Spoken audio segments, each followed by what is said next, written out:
Hello dear students, तो आप सभी का स्वागत है थर्ड चैप्टर में 11th स्टैंडर्ड महाराष्ट्र बोर्ड्स के। तो 11th स्टैंडर्ड का जो ये चैप्टर है, थर्ड चैप्टर, इसका नाम है motion in a plane. Motion in a plane को हम लोग ये भी कह सकते हैं कि टू डायमेंशनल मोशन। प्लेन का मतलब क्या होता है? टू डायमेंशनल चीज, टू डायमेंशनल सरफेस। जैसे फॉर एग्जाम्पल पॉइंट जो होता है, पॉइंट, उसका न तो लेंथ होता है, न तो ब्रेथ होता है, न तो हाइट होता है। तो पॉइंट होता है जीरो डायमेंशनल चीज, जीरो डायमेंशनल। लेकिन जो एक लाइन है उसकी लंबाई होती है, लेंथ होती है, बट कोई चौड़ाई कोई मोटाई नहीं होती है। तो बेसिकली वो वन डायमेंशनल ऑब्जेक्ट है, क्योंकि उसके पास सिर्फ लेंथ है, ना ब्रेथ है, ना हाइट है। और जो एक स्क्वायर है, स्क्वायर या एक सर्कल है, ठीक है, इनकी जो है ऊंचाई और लंबाई है, बट कोई मोटाई नहीं है, चौड़ाई नहीं है। मतलब लेंथ है, ब्रेड्थ है, बट डेप्थ नहीं है या विड्थ नहीं है, समथिंग लाइक दैट। ऐसा ये सब कुछ नहीं है। दो चीजें है, तीसरी चीज नहीं है।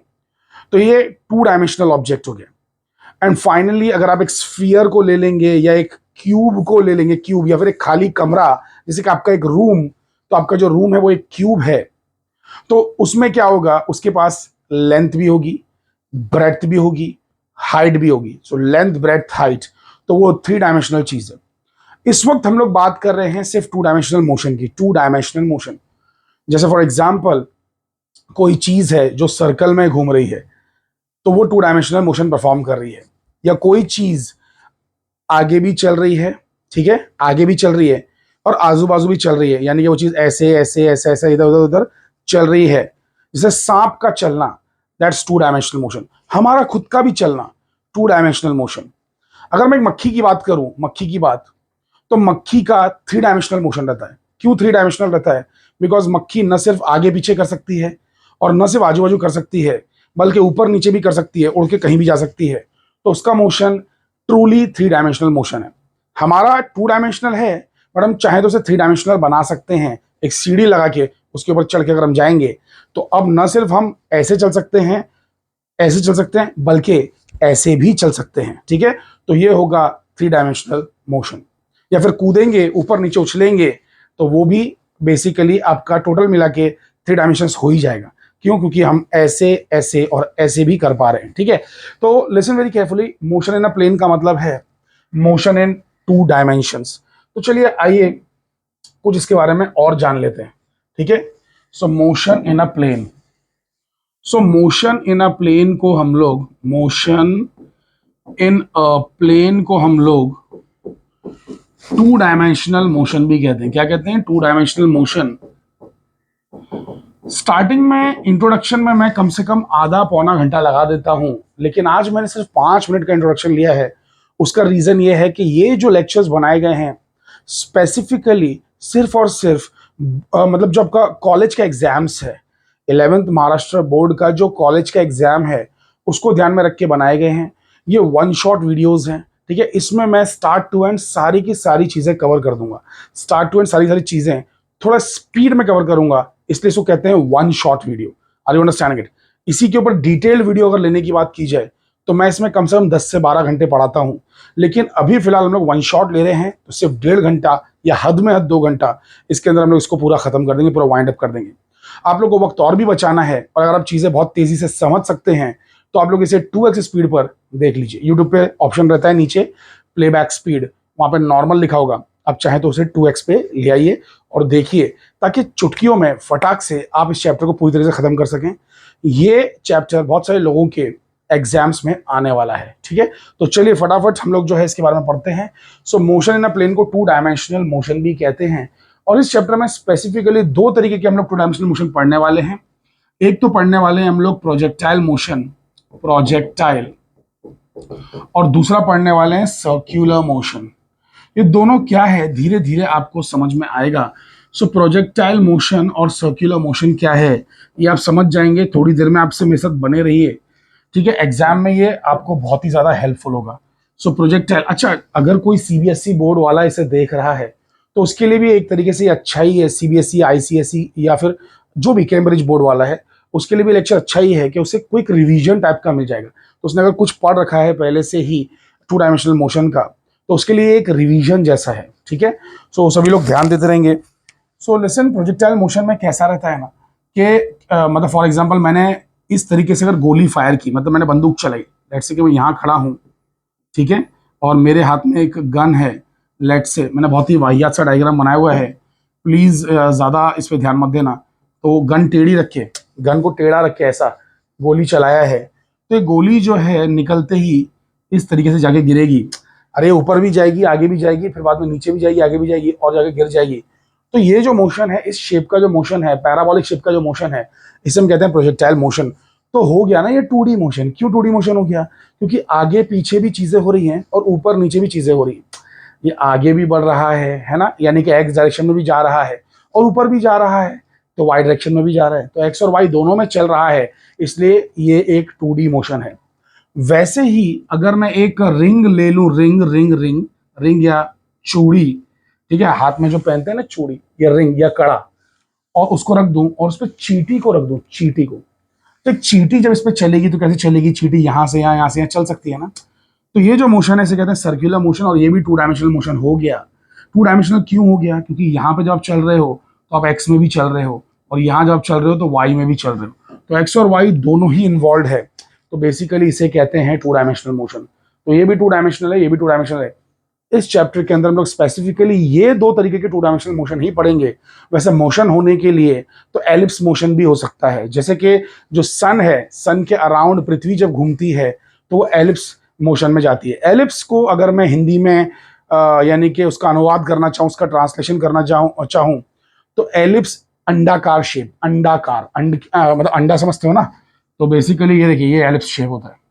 तो सन जो रहता है वो यहाँ रहता है, और जो अर्थ रहता है, बेसिकली अर्थ, वो इसके चक्कर काटता रहता है यहाँ से ऐसे ऐसे करके, तो इस शेप में जाता है। तो ये भी तो 2 डायमेंशनल मोशन ही हुआ, ठीक है। तो ये है elliptical motion, which is a 2 dimensional motion, that is sun, that is earth. तो अर्थ एलिप्स में घूमता है, ठीक है, सर्कल में नहीं घूमता है, एलिप्स में घूमता है। ये बात जो है बेसिकली आप लोगों ने ग्रेविटेशन चैप्टर में भी पढ़ी होगी, ठीक है। तो अगर आपने ग्रेविटेशन नहीं पढ़ी है तो प्लीज जाके ग्रेविटेशन का मेरा वीडियो देख लीजिए, ठीक है। चलिए आगे बढ़ते हैं। तो बेसिकली ये तो प्रोजेक्टाइल सर्कुलर के बारे में अभी डिटेल में आएगा, अभी तो मैंने सिर्फ आपको इंट्रोड्यूस करवाया। अब तो एक्चुअल इसकी सब चीजें जो है ना आगे आने वाली हैं, ठीक है, डोंट वरी अबाउट दैट। तो बिल्कुल भी घबराएंगे नहीं। तो यहाँ पे कुछ चीजें पहले तो डिफाइन की गई हैं कि व्हाट इज डिस्प्लेसमेंट। डिस्प्लेसमेंट आखिर क्या होता है? अरे भाई किस बला का नाम है डिस्प्लेसमेंट, ठीक है। तो डिस्प्लेसमेंट क्या है? So listen very very carefully. So displacement जो है, डिस्प्लेसमेंट वो क्या चीज है? Displacement of the object between T1 and T2 is the difference between the position vectors. देखो इतना डिटेल में पढ़ने का नहीं, चुपचाप जो बोल रहा हूं बिल्कुल वैसा पढ़ लेना, एग्जाम में लिख देना, मार्क्स पूरे मिलेंगे। तो डिस्प्लेसमेंट क्या है? Displacement is the difference between the position vectors of the object at 2 instances. यानी कि क्या मतलब है, सुन लीजिए, मैं इसको अब आपको अच्छे से बताता हूं, यहां पर नोट में बताता हूं, ठीक है। सभी लोग ध्यान से देखेंगे। तो व्हाट इज अ डिस्प्लेसमेंट, ठीक है। सो जो डिस्प्लेसमेंट है आखिर वो किस बला का नाम है? So what is a displacement? Displacement क्या है? लिसन,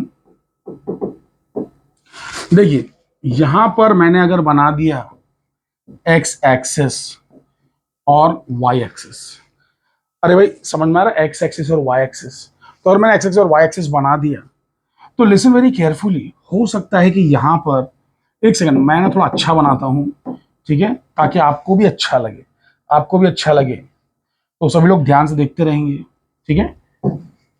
सो सभी लोग ध्यान दीजिए प्लीज पूरी तरीके से, ओके।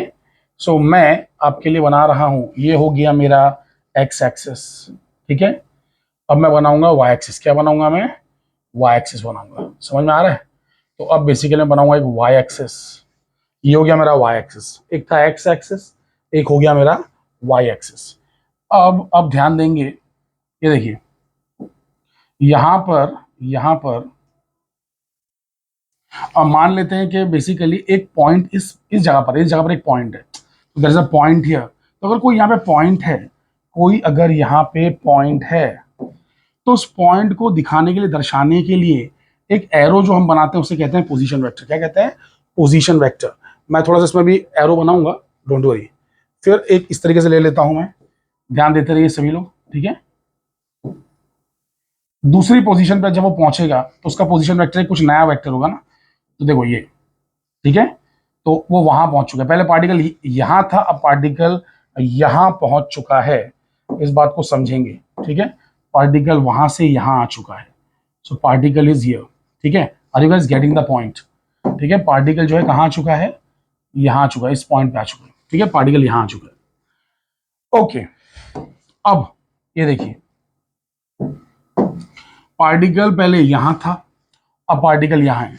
तो पार्टिकल का पोजीशन वेक्टर ये है, जिसका नाम है r1 बार या r1 एरो, वेक्टर r1।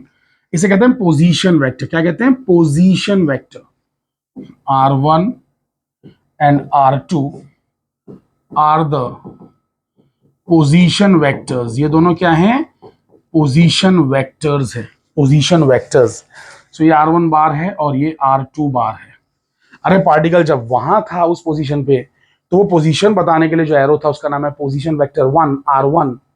और जब पार्टिकल वहां से चल के यहां पहुंच गया, तो उसकी पोजीशन बताने के लिए जो दूसरा वेक्टर है उसका नाम है position vector r2, position vector 2, r2। Now listen very carefully. तो डिस्प्लेसमेंट क्या है? इन दोनों पोजीशन वेक्टर का डिफरेंस, ठीक है, इन दोनों पोजीशन वेक्टर्स का डिफरेंस। तो यहां से बंदा चल के यहां पहुंचा है ना, यहां पहुंचा है। तो यहां से बंदा चल के जब यहां पहुंचा है, तो जाहिर सी बात है ये उसका डिस्प्लेसमेंट हो गया। क्या हो गया? डिस्प्लेसमेंट। बंदा यहां था, यहां से यहां पहुंच गया, भैया वो ऐसे चल के गया ना, ऐसे चल के गया। सो यही तो कहा गया है, यही तो कहा गया है, the displacement of a particle is the difference. The displacement of a particle is what? Is the difference in position vectors of the particle at two instances. Two instances मतलब पहले वक्त और दूसरा वक्त। इंस्टेंस मतलब वक्त। तो एक वक्त पे वो यहां था, एक वक्त पे यहां गया, तो दोनों वक्त के जो पोजीशन वेक्टर्स हैं उनके बीच का जो गैप है उसे कहते हैं डिस्प्लेसमेंट, ठीक है। तो एट टू इंस्टेंसेस, तो ये जो है बेसिकली टू डायमेंशनल मोशन हो रहा है। तो बंदा यहां से यहां पहुंच गया है, तो ये जो है उसका डिस्प्लेसमेंट है। ये चीज का डिस्प्लेसमेंट है, जिसे मैं r12 के नाम से पुकारना चाहूंगा। 1 से 2 या r12। तो r12 आखिर है क्या? Listen listen listen very carefully. आप लोगों ने जो पिछला चैप्टर पढ़ा है जिसका नाम है मैथमेटिकल मेथड्स, ठीक है, मैथमेटिकल मेथड्स, उसमें हमने वेक्टर्स को डिटेल में पढ़ा है, वेक्टर्स को। तो वेक्टर्स में एक होता है ट्राइंगल लॉ। क्या होता है? Triangle law. So triangle law, triangle law, ठीक है, ट्राइंगल लॉ मैं यहां पे बताऊंगा, don't worry. So triangle law क्या कहता है? Triangle law of vector addition. Triangle law of vector addition क्या कहता है? वो ये कहता है कि अगर एक वेक्टर समझो मान लो ऐसे है, एक वेक्टर कुछ ऐसे है, तो इन दोनों की वजह से जो फाइनल चीज आ रही है, आउटपुट आ रहा है, रिजल्टेंट आ रहा है, वो ये है, ठीक है। मतलब अगर ये वेक्टर है ए और ये वेक्टर है बी, तो ये उसका आउटपुट है आर, या फाइनल वेक्टर है आर। लिसन, ये बात समझना कोई इतना डिफिकल्ट काम है क्या? बिल्कुल भी नहीं ना। आप अपने घर में, अब अपने घर में एक टेबल रखी हुई थी, एक कुर्सी रखी हुई थी। सो लेट्स से एक टेबल रखी हुई है। इस टेबल को आपने धक्का मार के पहले यहां ले गए और फिर बाद में धक्का मार के उसे यहां ले गए। अरे तो मतलब आप फाइनली ले कहां गए? टेबल कितना खसकी, टेबल अपनी जगह से कितना हिली, तो यहां से वो यहां हिली है, ठीक है। तो ये काम करना और ये काम करना इक्वल्स टू ये काम करना। तो आप ये कह सकते हैं कि रिजल्टेंट जो है वो एक्स और वाई वेक्टर से बना हुआ है। वैसे ही यहां पर रिजल्टेंट जो है वो ए वेक्टर और बी वेक्टर से बना हुआ है। आई होप कि इतनी बेसिक सी बात आप लोगों के मस्तिष्क में पूर्ण रूप से प्रवेश कर चुकी है, ठीक है। तो बेसिकली कहने का मतलब ये है कि यहां भी हम वो इक्वेशन लिख सकते हैं। ये तो जो मैंने आपको बताया, that is extra part. You don't have to write this in the definition of displacement. Displacement की डेफिनेशन में एग्जाम में ये मत लिख के आ जाना, ठीक है। ये तो मैंने आपको एक्स्ट्रा बताया। असली चीज तो यहाँ है। ये डायग्राम आपको बनाना है और आपको क्या कहना है सुनिए जरा ध्यान से, ध्यान से सुनिए। सिर्फ अगर डेफिनेशन पूछा तो आपको डेफिनेशन ही लिखना है, लेकिन अगर आपको पूछ लिया, मतलब 1 मार्क का पूछेगा तो सिर्फ डेफिनेशन लिखना है। लेकिन अगर आपको 2 मार्क का सवाल पूछ लिया कि एक्सप्लेन डिस्प्लेसमेंट, तो फिर बेसिकली आपको एक डायग्राम बनाना है। तो डायग्राम का 1 मार्क है और 1 मार्क है एक्सप्लेनेशन का। समझ पा रहे हैं? आई होप कि this is very very clear to you guys, ठीक है। तो यहां पर भी ट्राइंगल लॉ का यूज करके, तो using triangle law, using triangle law, using triangle law हमें क्या मिलेगा? R1 और R12 ये दोनों को अगर मिला दिया जाए, R1 को R12 के साथ अगर मिला दिया जाए तो हमें मिलेगा R2। क्या मिलेगा? R2। सो R12 क्या हो जाएगा? R12 हो जाएगा R2 माइनस R1। समझ पा रहे हैं? R1 में अगर R12 मिला दिया जाए, अरे भैया R1 में R12 मिला दिया जाए तो R2 होगा। R1 में R12 मिला दिया जाए तो R2 होगा, यानी कि R12 है क्या? It is R2 minus R1। तो हो गया ना डेफिनेशन, यही तो डेफिनेशन है, यही तो डेफिनेशन है मेरे भाई, डेफिनेशन यही तो है। अरे समझ पा रहे हैं खोपड़ी में बातें आपके घुस रही है बेटा कि नहीं घुस रही है? यही तो डेफिनेशन है मेरे दोस्त, डेफिनेशन यही तो है। डेफिनेशन यही बात तो कह रहा है कि displacement of a particle, particle का जो डिस्प्लेसमेंट है इज द डिफरेंस, डिफरेंस मतलब minus, difference between two position vectors या फिर position vectors at two instances. ठीक है, एट टू इंस्टेंसेस। समझ में आया? अरे भैया displacement of a particle, particle को यहां से यहां सरकना, इज द इक्वल टू लिखा है ना, उसको बोलो इज द डिफरेंस मतलब minus between position vectors at two instances. दो इंस्टेंसेस पे जो पोजीशन वेक्टर थे, पहले इंस्टेंस पे R1 था, दूसरे इंस्टेंस पे R2 था, उन दोनों का डिफरेंस वो डिस्प्लेसमेंट है। खोपड़ी में बातें घुसी बेटा, समझ में आया? इतनी बेसिक बात आई होप के सारे बच्चे सरलता पूर्वक समझ गए होंगे। समझ में आया बेटा? इसको कॉपी कर लीजिए फटाक से।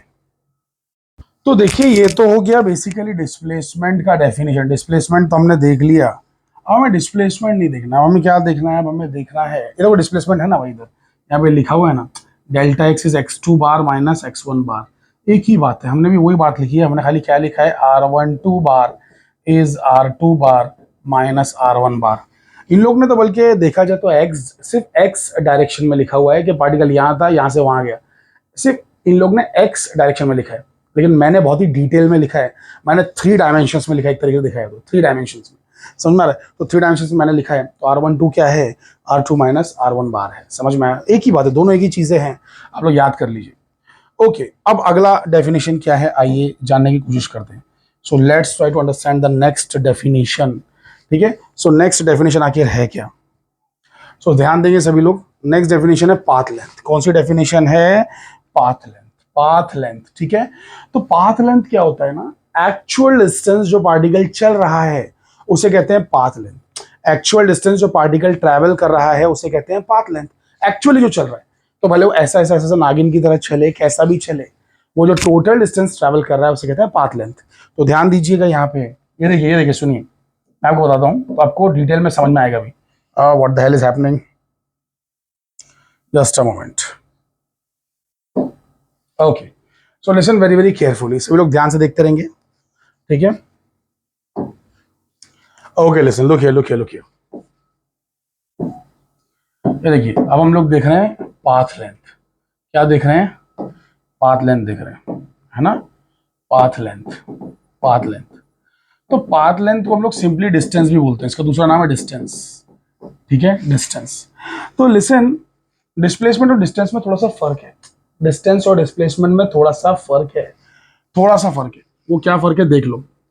अगर मैंने यहां से शुरू किया चलना पॉइंट ए से, और मैं यहां गया, फिर यहां गया, यहां गया, यहां गया, यहां गया, यहां गया, और फिर यहां पहुंचा, तो बेसिकली मैं जो चला हूं ना, काफी ज्यादा चला हूं। तो ये टोटल जो पाथ लेंथ है ना, मतलब टोटल जो रास्ता है ना, टोटल रास्ता, total distance covered is known as the actual path length.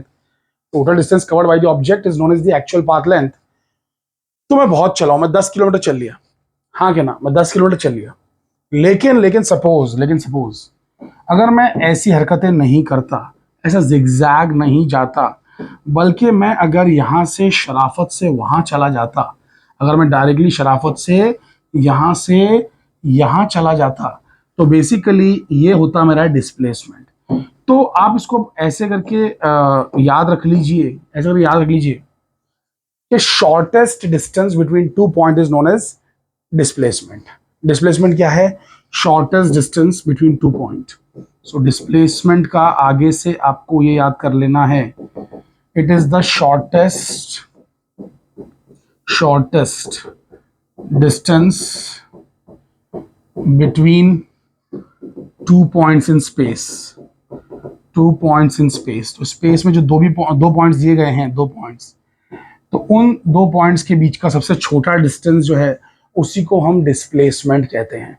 और डिस्टेंस क्या है? Distance is the actual path length, है ना? इट इज द एक्चुअल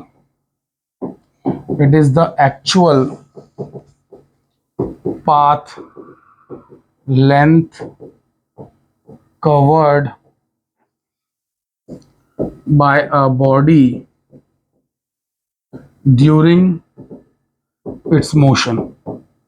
तो मोशन करते वक्त, चलते वक्त, मोशन करना मतलब चलना, चलते वक्त जो एक्चुअली चल के गए हो आप, कैसे, ऐसे ऐसे ऐसे ऐसे ऐसे, तो बेसिकली वो जो पाथ लेंथ है उसे कहते हैं डिस्टेंस। लिसन, शॉर्ट में अगर मैं कहूं देसी भाषा में तो वो ये होगा कि एक जगह से दूसरी जगह जाना चाहे कैसे भी उसे कहते हैं डिस्टेंस, और एक जगह से दूसरी जगह पे हिलना उसे कहते हैं डिस्प्लेसमेंट। यानी कि लिसन, अगर मेरी आंखें बंद रहें तो बेसिकली अगर कोई चीज यहां से टेढ़ा मेढ़ा नाच नाच के वहां पहुंची है तो वो तो उसने डिस्टेंस कवर किया, लेकिन ये डिस्टेंस मैं कभी जिंदगी में पता नहीं लगा पाऊंगा। लेकिन आंखें अगर मैं खोल लूं, मुझे बॉडी यहां के बदले यहां दिख जाए, तो मैं डिस्प्लेसमेंट का पता तो गारंटीड लगा सकता हूं, क्योंकि डिस्प्लेसमेंट यहां से यहां हुआ है। मतलब बॉडी चली ऐसे है लेकिन हिली या सरकी यहां से यहां है। तो डिस्टेंस चलना और डिस्प्लेसमेंट सरकना, एक पॉइंट से दूसरे पॉइंट पे सरक जाना, उसे कहते हैं डिस्प्लेसमेंट। ठीक है, अब मैं आप लोगों से सवाल करना चाहूंगा, देखते हैं आप में से कितने सज्जन जी जो है जवाब दे पाते हैं। कोई सज्जन या कोई देवी मुझे जवाब दीजिए। फॉर एग्जाम्पल अगर यहां से यहां ऐसे घूम फिर के अगर कोई बंदा चल के आता है, लिसन वेरी केयरफुली, चल के आता है इन द सेंस व्हाट, मान लो कि ऐसा कोई जॉगिंग ट्रैक बना हुआ है, जॉगिंग ट्रैक, इसके ऊपर भाग सकते हैं। तो एक बंदा जो था यहां पे था, वो चल के घूम फिर के ऐसा गया, ये हो गया एक बार। फिर वो वापस से ऐसा चल के गया, ठीक है, दूसरी बार, मतलब उसी पे चल रहा है, ये मैंने थोड़ा सा ऐसा ज्यादा बना दिया। और फिर बाद में यहां आके बेहोश होके गिर गया, इतना भागा मैदान में कि थक के गिर गया, चूर हो गया। तो कोई मुझे बताएगा कि डिस्टेंस कितना है, डिस्प्लेसमेंट कितना है? इसका जवाब अगर आपने दे दिया तो आप डिस्टेंस डिस्प्लेसमेंट पूरी तरीके से समझ गए। ठीक है, तो देखिए, तो किसी ने अगर आपसे सवाल पूछा कि चला कितना है, डिस्टेंस कितना कवर किया है, चला कितना है, तो उसका बहुत ही सरल आंसर है, क्योंकि वो एक बार घूमा तो 2πr चलेगा, दो बार घूमा तो 2πr, और 2πr कितना हो जाएगा, 4πr हो जाएगा यहां तक। 2πr प्लस 2πr, अरे 2πr होता है ना भाई, गोल घूमने में, एक बार गोल घूमने में कितना डिस्टेंस कवर होता है, 2πr। सो 2πr कितना हो गया, 4πr हो गया। तो 4πr तो यही हो गया, एक बार घूमा 2πr, दूसरी बार घूमा 2πr, मतलब 4πr हो गया। और फिर अब 2πr नहीं घूम रहे, अब वो सिर्फ 1πr घूम रहे हैं। अरे जब पूरा 2πr है तो आधा कितना रहेगा, 1πr। तो कहने का मतलब यह है, इन 2.5 round, 2.5 rounds, distance covered is, तो डिस्टेंस इज, शॉर्ट में लिख रहा हूं, डिस्टेंस इज 2πr एक राउंड, आर बोले तो radius of the ground, ground का या ट्रैक का रेडियस, ठीक है। 2πr एक बार, 2πr दूसरी बार, और 1πr तीसरी बार। ऐसा 2.5 बार चला है ना, एक राउंड 2πr, फिर दूसरा राउंड 2πr, फिर एक 1πr, तो टोटल 5πr चला है। कितना चला है, 5πr। लेकिन कितना सरका है, सो लिसन वेरी केयरफुली, इन 2.5 राउंड्स, 2.5 राउंड में डिस्प्लेसमेंट कितना हुआ है, displacement, so displacement is, displacement जो हुआ है, यहां था बंदा, गोल घूमा, फिर इधर आ गया, फिर इधर आ गया, अब इधर आके रुक गया।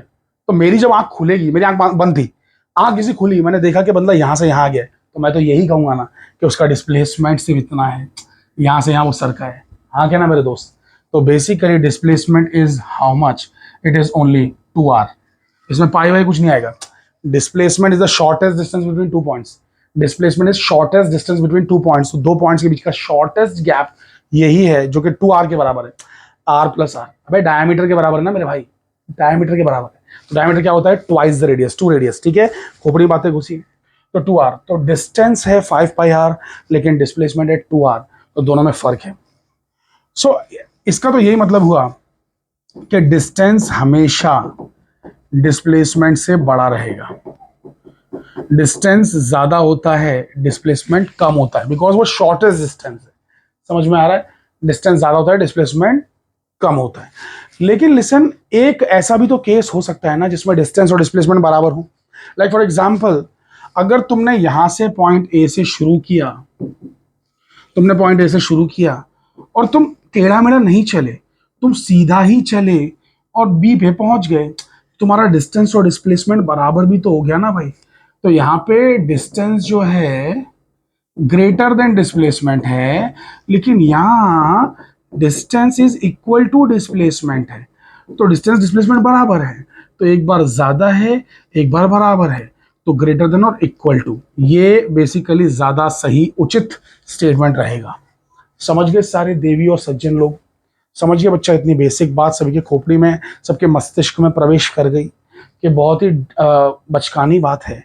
डिस्टेंस डिस्प्लेसमेंट से या तो बड़ा रहेगा या तो बराबर रहेगा। अच्छा, कम कभी नहीं हो सकता है। डिस्टेंस डिस्प्लेसमेंट से कम कभी नहीं हो सकता है, नामुमकिन है, नामुमकिन है। कम कैसे होगा? क्योंकि डिस्प्लेसमेंट का डेफिनेशन ही यही है, परिभाषा ही यही है कि शॉर्टेस्ट डिस्टेंस, तो छोटे से छोटा डिस्टेंस, तो उसे कहते हैं डिस्प्लेसमेंट। ठीक है, तो डिस्प्लेसमेंट जो है बेसिकली हमेशा डिस्टेंस से कम रहेगा, या फिर ऐसा कह सकते हैं डिस्टेंस हमेशा डिस्प्लेसमेंट से बड़ा रहेगा, या फिर हद में हद हुआ तो डिस्टेंस डिस्प्लेसमेंट के बराबर हो सकता है पर उससे कम कभी नहीं हो सकता है। तो ऑलवेज ग्रेटर देन और इक्वल टू, ये बिल्कुल सही है, उचित है। समझ में आ रहा है सारे विद्यार्थियों को? आई होप कि बेसिक सी बातें आप लोग मेरी समझ पाते हैं। चलिए आगे बढ़ते हैं। तो चलिए अब आगे बढ़ते हैं। बेसिकली तो देखते हैं टेक्स्ट बुक में और क्या क्या प्यारी प्यारी बातें लिखी हुई हैं। सो आइए देखते हैं।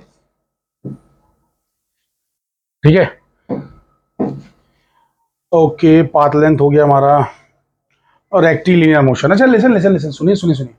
सीधे चलने को कहते हैं रेक्टिलिनियर। क्या कहते हैं? रेक्टिलिनियर।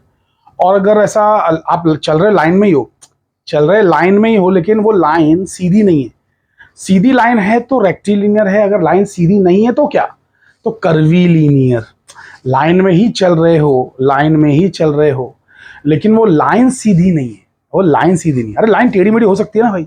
तो मुंबई की जो लोकल ट्रेन्स हैं उसमें जो टिकट निकाली की लाइन होती है, क्या वो एकदम रेक्टिलिनियर होती है, एकदम स्ट्रेट होती है? नहीं, कोई इधर खड़ा है, कोई इधर खड़ा है, कोई इधर खड़ा है, कोई इधर खड़ा है, सब अपने मोबाइल में देखते हुए खड़े हैं, कोई इधर देख रहा है, कोई उधर देख रहा है, थोड़ा सा कोई ऐसा टेढ़ा होकर खड़ा है। तो बेसिकली थोड़ा सा कोई बाहर निकल के खड़ा है ना। कहने का मतलब ये है कि अगर सीधा सीधा हुआ तो उसे कहते हैं रेक्टिलिनियर, रेक्टी स्ट्रेट। ठीक है, तो straight line, linear means line, straight line rectilinear, और कर्वीलिनियर कर्व्ड लाइन। ठीक है, तो फिलहाल कर्वीलिनियर से हमारा कोई भी वास्ता नहीं है, हमारा वास्ता है सिर्फ रेक्टिलिनियर से। सो रेक्टिलिनियर मोशन के बारे में अब बात चलेगी आगे। ठीक है, तो यहाँ पे कुछ चीजें डिफाइन कर देना बहुत ही जरूरी है, बहुत डिटेल में नहीं जाएंगे। ठीक है, शॉर्ट में इसको खत्म करेंगे। तो कुछ बातें कर लेते हैं, जैसे कि एवरेज वेलोसिटी या फिर इंस्टेंटेनियस वेलोसिटी, ये दो अलग अलग चीजें हैं। वो क्या होती है? तो एवरेज स्पीड क्या होती है और इंस्टेंटेनियस स्पीड क्या होती है? Let's try to understand. So average speed का यहाँ पे मैं देख लूँ जरा फॉर्मूला कहाँ इन लोगों ने लिखा है। आ देखो यहाँ पे लिखा हुआ है। सो ये हो गई आपकी एवरेज स्पीड। एवरेज स्पीड का ये फॉर्मूला सभी लोग बिल्कुल अपने दिमाग में घुसा लेंगे, जो कि बहुत ही बचकाना है। और जो इंस्टेंटेनियस स्पीड है ये वाला, ठीक है, इसका फॉर्मूला भी आपको दिमाग में पूरी तरीके से घुसा लेना है। ये इंस्टेंटेनियस स्पीड है, that is instantaneous speed, this is average speed. ओ किधर गया? अरे अरे यार come on. Okay okay okay, हो जाती है बड़े बड़े शहरों में ऐसी छोटी छोटी बातें हो जाती हैं। ठीक है, तो बेसिकली ये है एवरेज वेलोसिटी का फॉर्मूला, ये है इंस्टेंटेनियस वेलोसिटी का फॉर्मूला। भाई समझ पा रहे हो कि नहीं समझ पा रहे हो मेरी बातों को? तो बेसिकली ये है आपका एवरेज वेलोसिटी, ये है इंस्टेंटेनियस वेलोसिटी। आप बोलेंगे सर इसमें हमको समझ में नहीं आ रहा कि एग्जैक्टली करना क्या क्या हो क्या रहा है ये सब। तो मैं आपको बता रहा हूँ, डोंट वरी डोंट वरी, मैं आपको अभी पूर्ण रूप से सारी बातें एक्सप्लेन कर रहा हूँ, बस आप लोग ध्यान देते जाइए, ध्यान देते जाइए। So listen listen listen very very carefully, ध्यान देंगे सभी लोग। हाँ, तो हम लोग देख रहे हैं एवरेज वेलोसिटी और इंस्टेंटेनियस वेलोसिटी। सुनिए सुनिए सुनिए सुनिए सुनिए। तो बेसिकली एवरेज वेलोसिटी का फॉर्मूला बहुत ही बचकाना है, और वो क्या है? दो पोजीशन वेक्टर्स को माइनस कर दो, दो पोजीशन वेक्टर्स को माइनस कर दो तो आपको डिस्प्लेसमेंट मिल जाएगा। डिस्प्लेसमेंट दो, अच्छा ये भी वेक्टर है और एवरेज वेलोसिटी भी एक वेक्टर है। और यहाँ पे दो टाइम को माइनस कर दो, दो टाइम को माइनस कर दो। दो टाइम क्यों? क्योंकि दो इंस्टेंसेस है ना। पार्टिकल पहले यहाँ था T1 पे x1 में था, T2 पे x2 पे गया, तो उसने x2 माइनस x1 कवर किया in time T2 minus T1। अबे समझो समझो समझो, तुम्हारी घड़ी में बज रहा था दो बज रहा था, वो टाइम T1 है। पार्टिकल ए पॉइंट पे था, फिर तुम्हारी घड़ी में हो गया 2:10 और पार्टिकल बी पॉइंट पे था, तो पार्टिकल यहां से यहां सरका, तो x2 माइनस x1 सरका, और कितना वक्त लगा? 2:10 -2, तो 10 मिनट लगा। सो x2 माइनस x1 जो डिस्प्लेसमेंट है उसको डिवाइड कर दिया 10 मिनट से, तो मिल गया ना एवरेज वेलोसिटी। अरे हाँ क्या ना मेरे दोस्त, अरे कितना सिंपल है यार। कोई पार्टिकल यहां था, ठीक है, मान लो 2 सेकेंड पर, और वो यहां पहुंच गया मान लो 4 सेकेंड पर, तो बेसिकली ये T2 है, ये T1 है, ये x2 है, ये x1 है। तो खाली मुझे करना क्या है, जो डिस्प्लेसमेंट है उनको सब्ट्रैक्ट करना है, और वैसे ही टाइम इंटरवल जो है यहाँ पे टाइम्स को सब्ट्रैक्ट करना है। तो डिस्प्लेसमेंट अपॉन टाइम जैसी ले लिया मैंने, डिस्प्लेसमेंट अपॉन टाइम, ये आ गया ना एवरेज वेलोसिटी। से कहते हैं एवरेज। अच्छा इसे एवरेज क्यों कहते हैं, इसके पीछे क्या वजह है? बहुत डिटेल में तो नहीं बता पाऊंगा बिकॉज वक्त की काफी कमी है, खाली आपको शॉर्ट में बता रहा हूँ, ध्यान से सुनना, समझ लेना, बहुत ही बचकान है। तो बेसिकली एवरेज इसलिए बोल रहे हैं बिकॉज आप अकल से खुद सोचिए कि अगर आपने 1 घंटा बाइक चलाई और आप लेट से कल्याण से आप चले गए थाना, आपने 1 घंटा बाइक चलाई और आप कल्याण से गए थाने, किसी को नहीं मालूम है तो भाई ऐसा याद कर लो कि आप गए पुणे से मुंबई। अगर ये भी नहीं मालूम है तो बेसिकली लेट से दिल्ली से गए आगरा, ठीक है। तो लिसन लिसन लिसन, जगह इंपॉर्टेंट नहीं है, नाम इंपॉर्टेंट नहीं है, खाली यहाँ पे ये चीज इंपॉर्टेंट है कि आप कहीं से कहीं गए। तो आप x1 से x2 गए, आप x1 से x2 गए और आपको लगे 2 घंटे, तो x2 माइनस x1 लिखा और नीचे 2 घंटे लिख दिया। लेकिन आप ये बात भूल गए कि यहां से यहां जाने में आपकी जो वेलोसिटी है वो हमेशा सेम नहीं थी।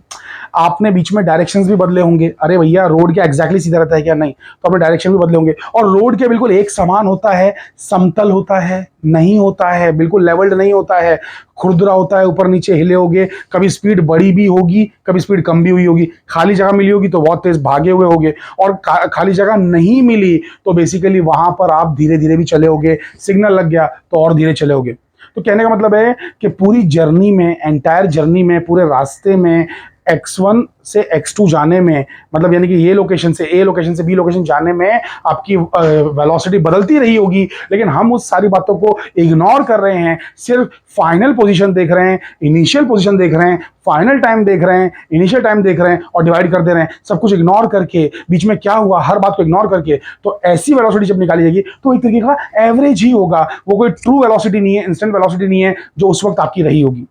अरे एवरेज निकालेंगे, कोई एक नंबर आएगा ना, कोई एक नंबर आएगा, वो नंबर मान लो 60 आ गया, तो यानी कि 60 की वेलोसिटी आ रही है। तो आपका क्या बाइक यहां से वहां तक 60 की स्पीड पे चलती रही क्या जिंदगी भर? नहीं ना, कभी 40 भी हुआ होगा, कभी 80 भी हुआ होगा।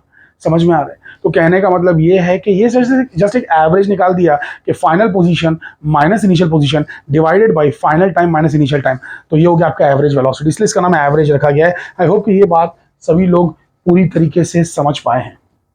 ठीक है, चलिए आगे बढ़ते हैं। तो लिसन वेरी वेरी केयरफुली, बहुत ध्यान से सुनेंगे, बहुत ध्यान से सुनेंगे। ये तो हो गया एवरेज वेलोसिटी। तो अब अगर मैं जो टाइम इंटरवल है इसे बहुत ही बारीक कर दूं, टाइम इंटरवल बहुत बारीक, मतलब मैं ना ये नहीं देखूं कि आप 1 घंटे में कहां गए, मैं अगर ये ना देखूं कि आप यहां से 1 घंटे बाद कहां पहुंचे, मैं ये देखूं कि आप 1 मिनट बाद कहां पहुंचे, तो टाइम इंटरवल छोटा हो गया, तो आपकी दूरी भी छोटी हो जाएगी ऑटोमेटिकली। या फिर मैं ये देखूं कि आप 1 सेकंड बाद कहां पहुंचे, तो दूरी और छोटी हो गई, टाइम इंटरवल और छोटा हो गया। अरे 1 सेकंड पे यहां थे, 2 सेकंड पे वहां थे, तो टाइम और छोटा हो गया। अरे हाँ क्या ना? तो टाइम इंटरवल जैसे आप श्रिंक करते जाओगे ना, श्रिंक करते जाओगे, तो अभी आपकी स्पीड कितनी है एग्जैक्टली वो पता चल जाएगा। अरे अरे मेरे दोस्त सुनिए, समझिए कितना कितना जबरदस्त है। ये न्यूटन का बनाया हुआ मैथमेटिक्स है, न्यूटन का बनाया हुआ मैथमेटिक्स, इसे हम कहते हैं कैलकुलस। जो भी हम लोग पढ़ने जा रहे हैं, जो हम लोग समझने जा रहे हैं, calculus, derivatives, integration, limits, continuity, ये सब न्यूटन ने बनाया हुआ। Newton was a very very legend, great guy, very great personality, he was a legend. So listen, बहुत ही ध्यान से सुनिए और समझिएगा मैं क्या कहना चाह रहा हूँ। सुनिए सुनिए सुनिए सुनिए सुनिए, बहुत ही ध्यान से सुनिए। सो लिसन, मैं अगर ये ना पता करूं कि कोई चीज यहां से 1 घंटे बाद कहां गई, कोई चीज यहां से 1 घंटे बाद कहां गई, अगर मैं ये पता ना करूं, बल्कि मैं ये पता करूं कि कोई चीज यहां से 1 सेकंड बाद कहां गई, या फिर यहां से 1 मिली सेकंड बाद कहां गई, तो मैंने लगभग क्या पता कर लिया कि बेसिकली इस वक्त उसकी स्पीड क्या है। क्यों? क्योंकि क्या होगा, अरे जैसे डिस्टेंस डिस्टेंस डिस्टेंस श्रिंक होता जाएगा, टाइम इंटरवल भी श्रिंक होता जाएगा। तो टाइम इंटरवल मतलब कैसा हो गया, अभी और जस्ट बाद का अभी, मतलब जस्ट अभी का मिल गया ना। अरे समझो समझो, अभी का टाइम और 1 मिली सेकंड के बाद का टाइम, अभी का टाइम 1 मिली सेकंड के बाद का टाइम, अरे मतलब अभी का टाइम है ना भाई। कौन सी घड़ी मिली सेकंड बताती है? कौन सी घड़ी मिली सेकंड बताती है? नहीं बताती है ना, नहीं बताती है। तो बेसिकली अभी की स्पीड का मतलब है अभी की पोजीशन और अभी का टाइम, और बाद की पोजीशन बाद का टाइम, और जहां पे टाइम का जो गैप है ना के बराबर है, ना के बराबर है। सो हम लोग ये लिखते हैं कि अभी की जो स्पीड है, इंस्टेंटेनियस जो स्पीड है, इंस्टेंटेनियस अभी की जो स्पीड है, वो दरअसल क्या है ना, कि जब टाइम इंटरवल जो रहता है ना, टाइम इंटरवल डेल्टा टी, वो हम बहुत ही छोटा कर देते हैं। अरे भैया ये क्या चीज है, T2 - T1 क्या होता है? डेल्टा टी होता है, टाइम इंटरवल होता है। क्या होता है? Time interval. तो जब टाइम इंटरवल को हम बहुत ही बारीक कर देंगे, टाइम इंटरवल को जब हम बहुत ही बारीक कर देंगे, बहुत ही छोटा कर देंगे, तो टाइम इंटरवल को जब 0 कर देंगे, तो limit in the limit, limit सुनो ऐसा लिखते हैं मैथ्स में, in the limit delta t tending to 0। जब टाइम इंटरवल बहुत ही छोटा हो जाता है, तो जो एवरेज वेलोसिटी है वही हमारी कहलाती है instantaneous velocity. So in the limit delta t tending to 0, जब टाइम इंटरवल को इतना लंबा नहीं लिया, बल्कि बहुत ही छोटा छोटा छोटा छोटा करते गए, तो आपको अभी और बाद के बीच की स्पीड नहीं, बल्कि अभी और जस्ट अभी के बीच की स्पीड मिल जाएगी, यानी कि अभी की स्पीड मिल जाएगी। आई होप कि ये बात तुम्हारे भेजे में घुस चुकी है। तो बेसिकली हमें अभी की स्पीड चाहिए, तो एवरेज स्पीड ही लो, लेकिन टाइम इंटरवल को इतना छोटा कर दो कि एवरेज एवरेज ना लगे, अभी लगे, इंस्टेंटेनियस लगे। इंस्टेंटेनियस, इंस्टेंटेनियस मतलब अभी, इंस्टेंटेनियस अभी, ठीक है। खोपड़ी में बातें घुस रही बच्चे आप लोग के, अरे भैया समझ पा रहे हैं कि नहीं समझ पा रहे हैं? तो इंस्टेंटेनियस, तो इसी को अगर थोड़ा शराफत से और लिखूं, तो ये हो जाएगा आपका limit delta t tending to 0, क्या था, x2 - x1 divide by T2 - T1, ठीक है। इसी को और शराफत से लिखूं, अरे वी एवरेज का स्पीड मतलब वहां पे डाल दिया ना, वैल्यू डाल दिया वहां पे, और शराफत से लिखूंगा तो ये बन जाएगा लिमिट। अच्छा, अब लिमिट की जरूरत ही नहीं, न्यूटन ने बोला इतना बड़ा बड़ा यार लिखोगे बड़ी तकलीफ होगी, ठीक है। एक सेकंड, एक बड़ा और लिख देता हूँ, limit delta t tending to 0 delta x by delta t. Delta x क्यों बोला है, क्यों डेल्टा एक्स बोला है बेटा? क्योंकि ये x2 - x1 है और T2 - T1 है, इसलिए डेल्टा टी बोला है, ठीक है। इसी को न्यूटन ने बोला कि भाई इतना बड़ा बड़ा कौन लिखेगा, इसको शॉर्ट में, जब भी delta x by delta T बहुत छोटा होगा, बहुत छोटा होगा, क्यों? क्योंकि डेल्टा टी बहुत छोटा है, तो उसको शॉर्ट में लिखते हैं dx बाई dt। क्या लिखते हैं? dx by dt। dx by dt का मतलब है वेरी स्मॉल। अरे ये डेल्टा है, वो भी डेल्टा ही है, लेकिन उसको डी क्यों बोल रहे हैं? क्योंकि बहुत ही छोटा डेल्टा है, छोटा डेल्टा है, छोटे डेल्टा को डी बोल देते हैं, ठीक है, स्मॉल डी। सो बेसिकली आज के बाद से इंस्टेंटेनियस वेलोसिटी और जो ये वाली वेलोसिटी, एवरेज वेलोसिटी, इनके बीच का जो रिश्ता है वो यही है। Are you guys understanding it? तो this is the relation between the instantaneous and the average velocity. Instantaneous और एवरेज वेलोसिटी के बीच में ये रिश्ता है। समझ गए मेरे भाई? तो इट वाज डैम इजी, ठीक है। चलिए इसको फटाफट आप लोग कॉपी कर लीजिए, ओके। तो एवरेज स्पीड मतलब एवरेज वेलोसिटी और average instantaneous velocity, average velocity, instantaneous velocity, इन दोनों के बीच का जो डिफरेंस आपको समझ में आ गया। एवरेज में क्या करते हैं ना, टाइम इंटरवल बहुत लंबा ले लेते हैं, तो यहां से वहां तक का टाइम इंटरवल ले लिया एकदम बहुत दूर का, तो जाहिर सी बात है कि हमेशा वेलोसिटी जो है फिक्स नहीं रही होगी, बदलती रही होगी बीच बीच में।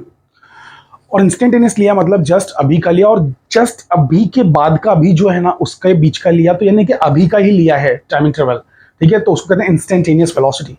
आप में से कोई बेसिकली बालक मुझे बताना चाहेगा या कोई बालिका ये बताना चाहेगी कि बेसिकली जो आपकी बाइक होती है, स्कूटी होती है, उसमें जो डिस्प्ले करती है वो सुई, स्पीडोमीटर, तो वो जो डिस्प्ले करता है, व्हाट द हेल हैपेंड, हाँ वो जो डिस्प्ले करता है, लिसन वेरी केयरफुली, या फिर अभी तो इलेक्ट्रॉनिक वाला, डिजिटल वाला आ गया ना, डिजिटल डिजिटल, अभी तो वो स्पीडोमीटर वाला इतना ज़्यादा है नहीं, तो बेसिकली जो डिजिटल वाला है उस पर जो डिस्प्ले होता है वो स्पीड एवरेज स्पीड है कि इंस्टेंटेनियस है, एवरेज है कि इंस्टेंटेनियस वेलोसिटी है, एवरेज वेलोसिटी है कि इंस्टेंटेनियस वेलोसिटी है।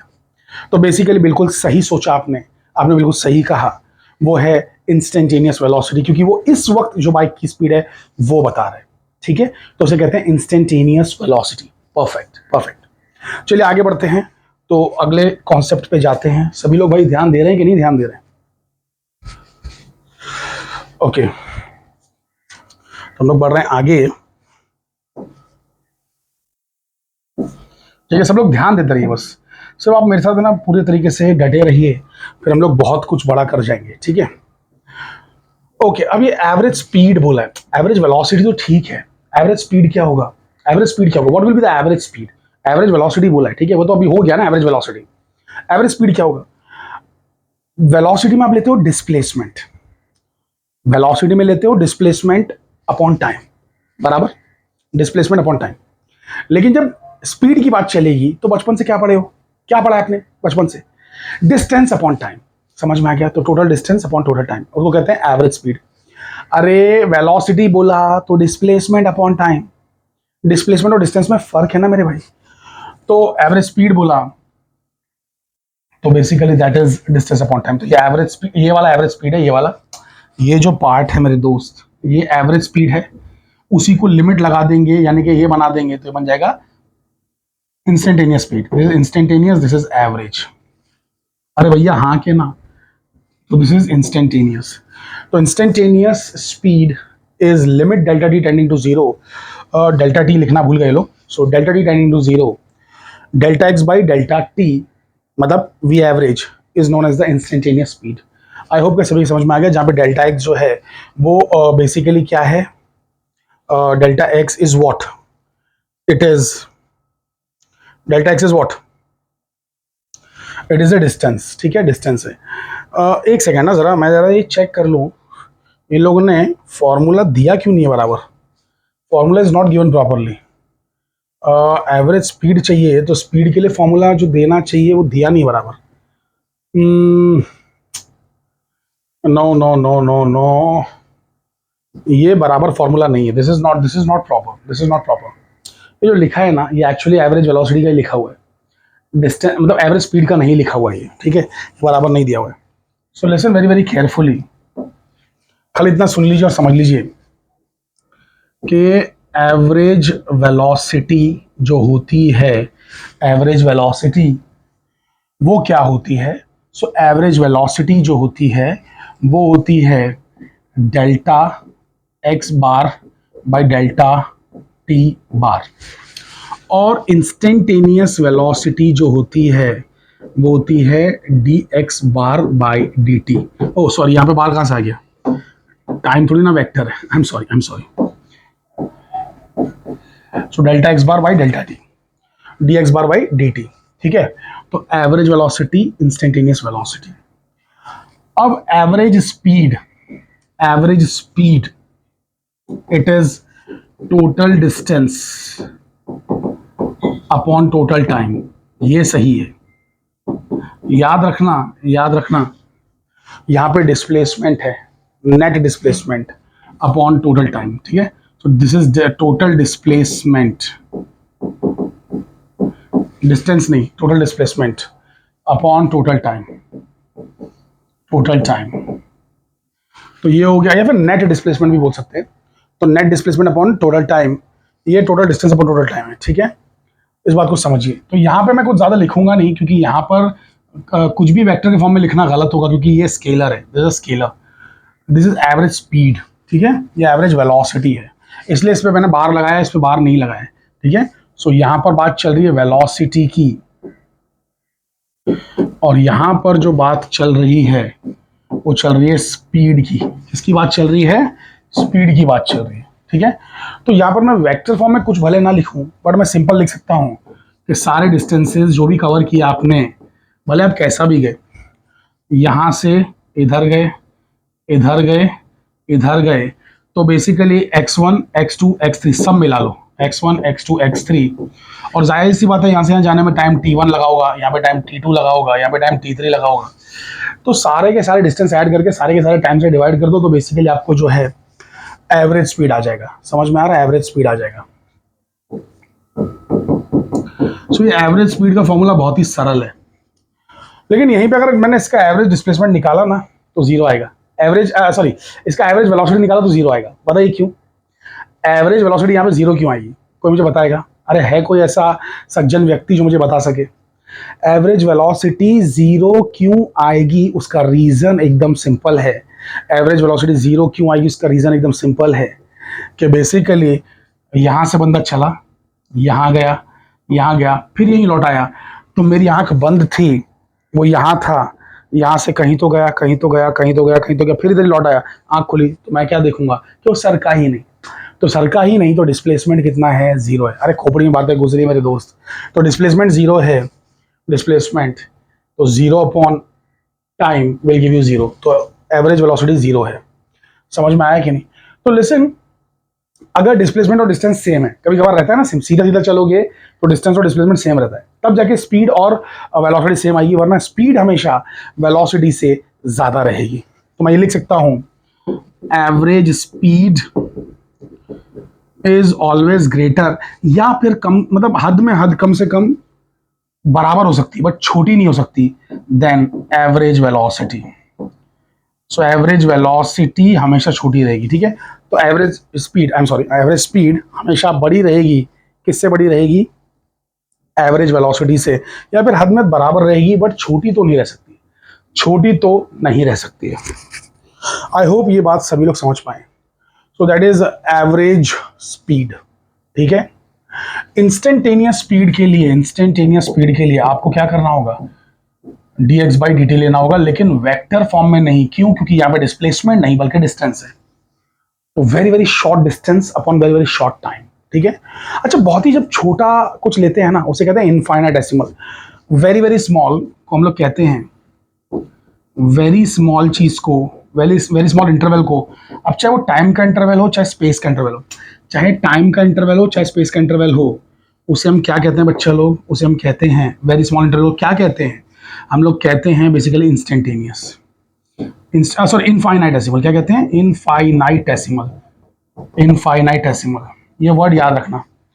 वेरी स्मॉल इंटरवल रहेगा तो उसे कहेंगे इनफाइनाइटेसिमल टाइम इंटरवल, ठीक है? इनफाइनाइटेसिमल, इनफाइनाइटली स्मॉल इनफाइनाइटेसिमल को ऐसे याद रखो, इनफाइनाइटली स्मॉल टाइम इंटरवल को कहते हैं इनफाइनाइटेसिमल टाइम इंटरवल, ठीक है? सो इनफाइनाइटेसिमल या फिर इनफाइनाइटेसिमल डिस्टेंस इंटरवल, ठीक है? डिस्टेंस भी हो सकता है, टाइम भी हो सकता है। Infinitesimal, very small. चलिए एनीवे, तो यहां पे बहुत सारी बातें हो गई, आगे बढ़ते हैं। तो सब लोग ध्यान दे रहे हैं बच्चा लोग? तो ये जो दिया है ना भाई, इस पर ध्यान मत देना, ये गलत दिया है, इज नॉट करेक्ट।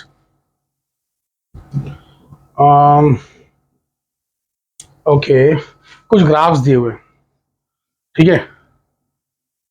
कुछ ग्राफ्स दिए हुए हैं, इन ग्राफ्स का मतलब समझना है। सुनिए, एक काम करते हैं, इनका मतलब समझते हैं, क्योंकि ये भी काम की चीजें ही हैं, तो देख लेते हैं ना। अरे ज्ञान बट रहा है भाई, रणछोड़ दास ने कहा था ना कि ज्ञान बट रहा है, ले लो। तो इसमें हो क्या रहा है? सुनिए, ये एक्स है, ये टाइम है, डिस्टेंस है, ये टाइम है, सॉरी डिस्टेंस नहीं, डिस्प्लेसमेंट है, टाइम है। तो वेलोसिटी कैसे मिल रही है? वेलोसिटी का क्या सीन है, ध्यान से देखो। So listen very very carefully. इसमें हो क्या रहा है ना कि ये ऊपर की तरफ लाइन जा रही है ना, पॉजिटिव स्लोप है, इसको पॉजिटिव स्लोप बोलते हैं। अगर लाइन ऐसे नीचे आ रही होती ना तो इसको हम कहते हैं नेगेटिव स्लोप। ये नेगेटिव स्लोप है, ये पॉजिटिव स्लोप है, ये नेगेटिव स्लोप है, ठीक है? तो पॉजिटिव स्लोप जब रहता है ना तो वेलोसिटी पॉजिटिव है, और पॉजिटिव वेलोसिटी मतलब object is travelling in what? रुकिए एक सेकंड ना। Positive slope of displacement time graph, positive slope of displacement time graph जो रहता है, positive slope of displacement time graph, positive slope means what? Equal to positive velocity. तो velocity positive है, इसका जो स्लोप है ना वो वेलोसिटी है। क्या है? वेलोसिटी। तो स्लोप पॉजिटिव है तो वेलोसिटी भी पॉजिटिव है, और positive velocity means equal to particle moving in positive direction, positive x axis, x axis के पॉजिटिव में जा रहा है, पॉजिटिव डायरेक्शन में मूव कर रहा है, खत्म, बहुत ही बचकाना है। लेकिन सपोज सपोज सपोज सपोज अगर कुछ ऐसा है, ऐसा, तो स्लोप क्या है, नेगेटिव है। स्लोप वेलोसिटी होती है और स्लोप नेगेटिव है, तो negative slope of displacement time graph equal to negative velocity. Negative velocity का मतलब पार्टिकल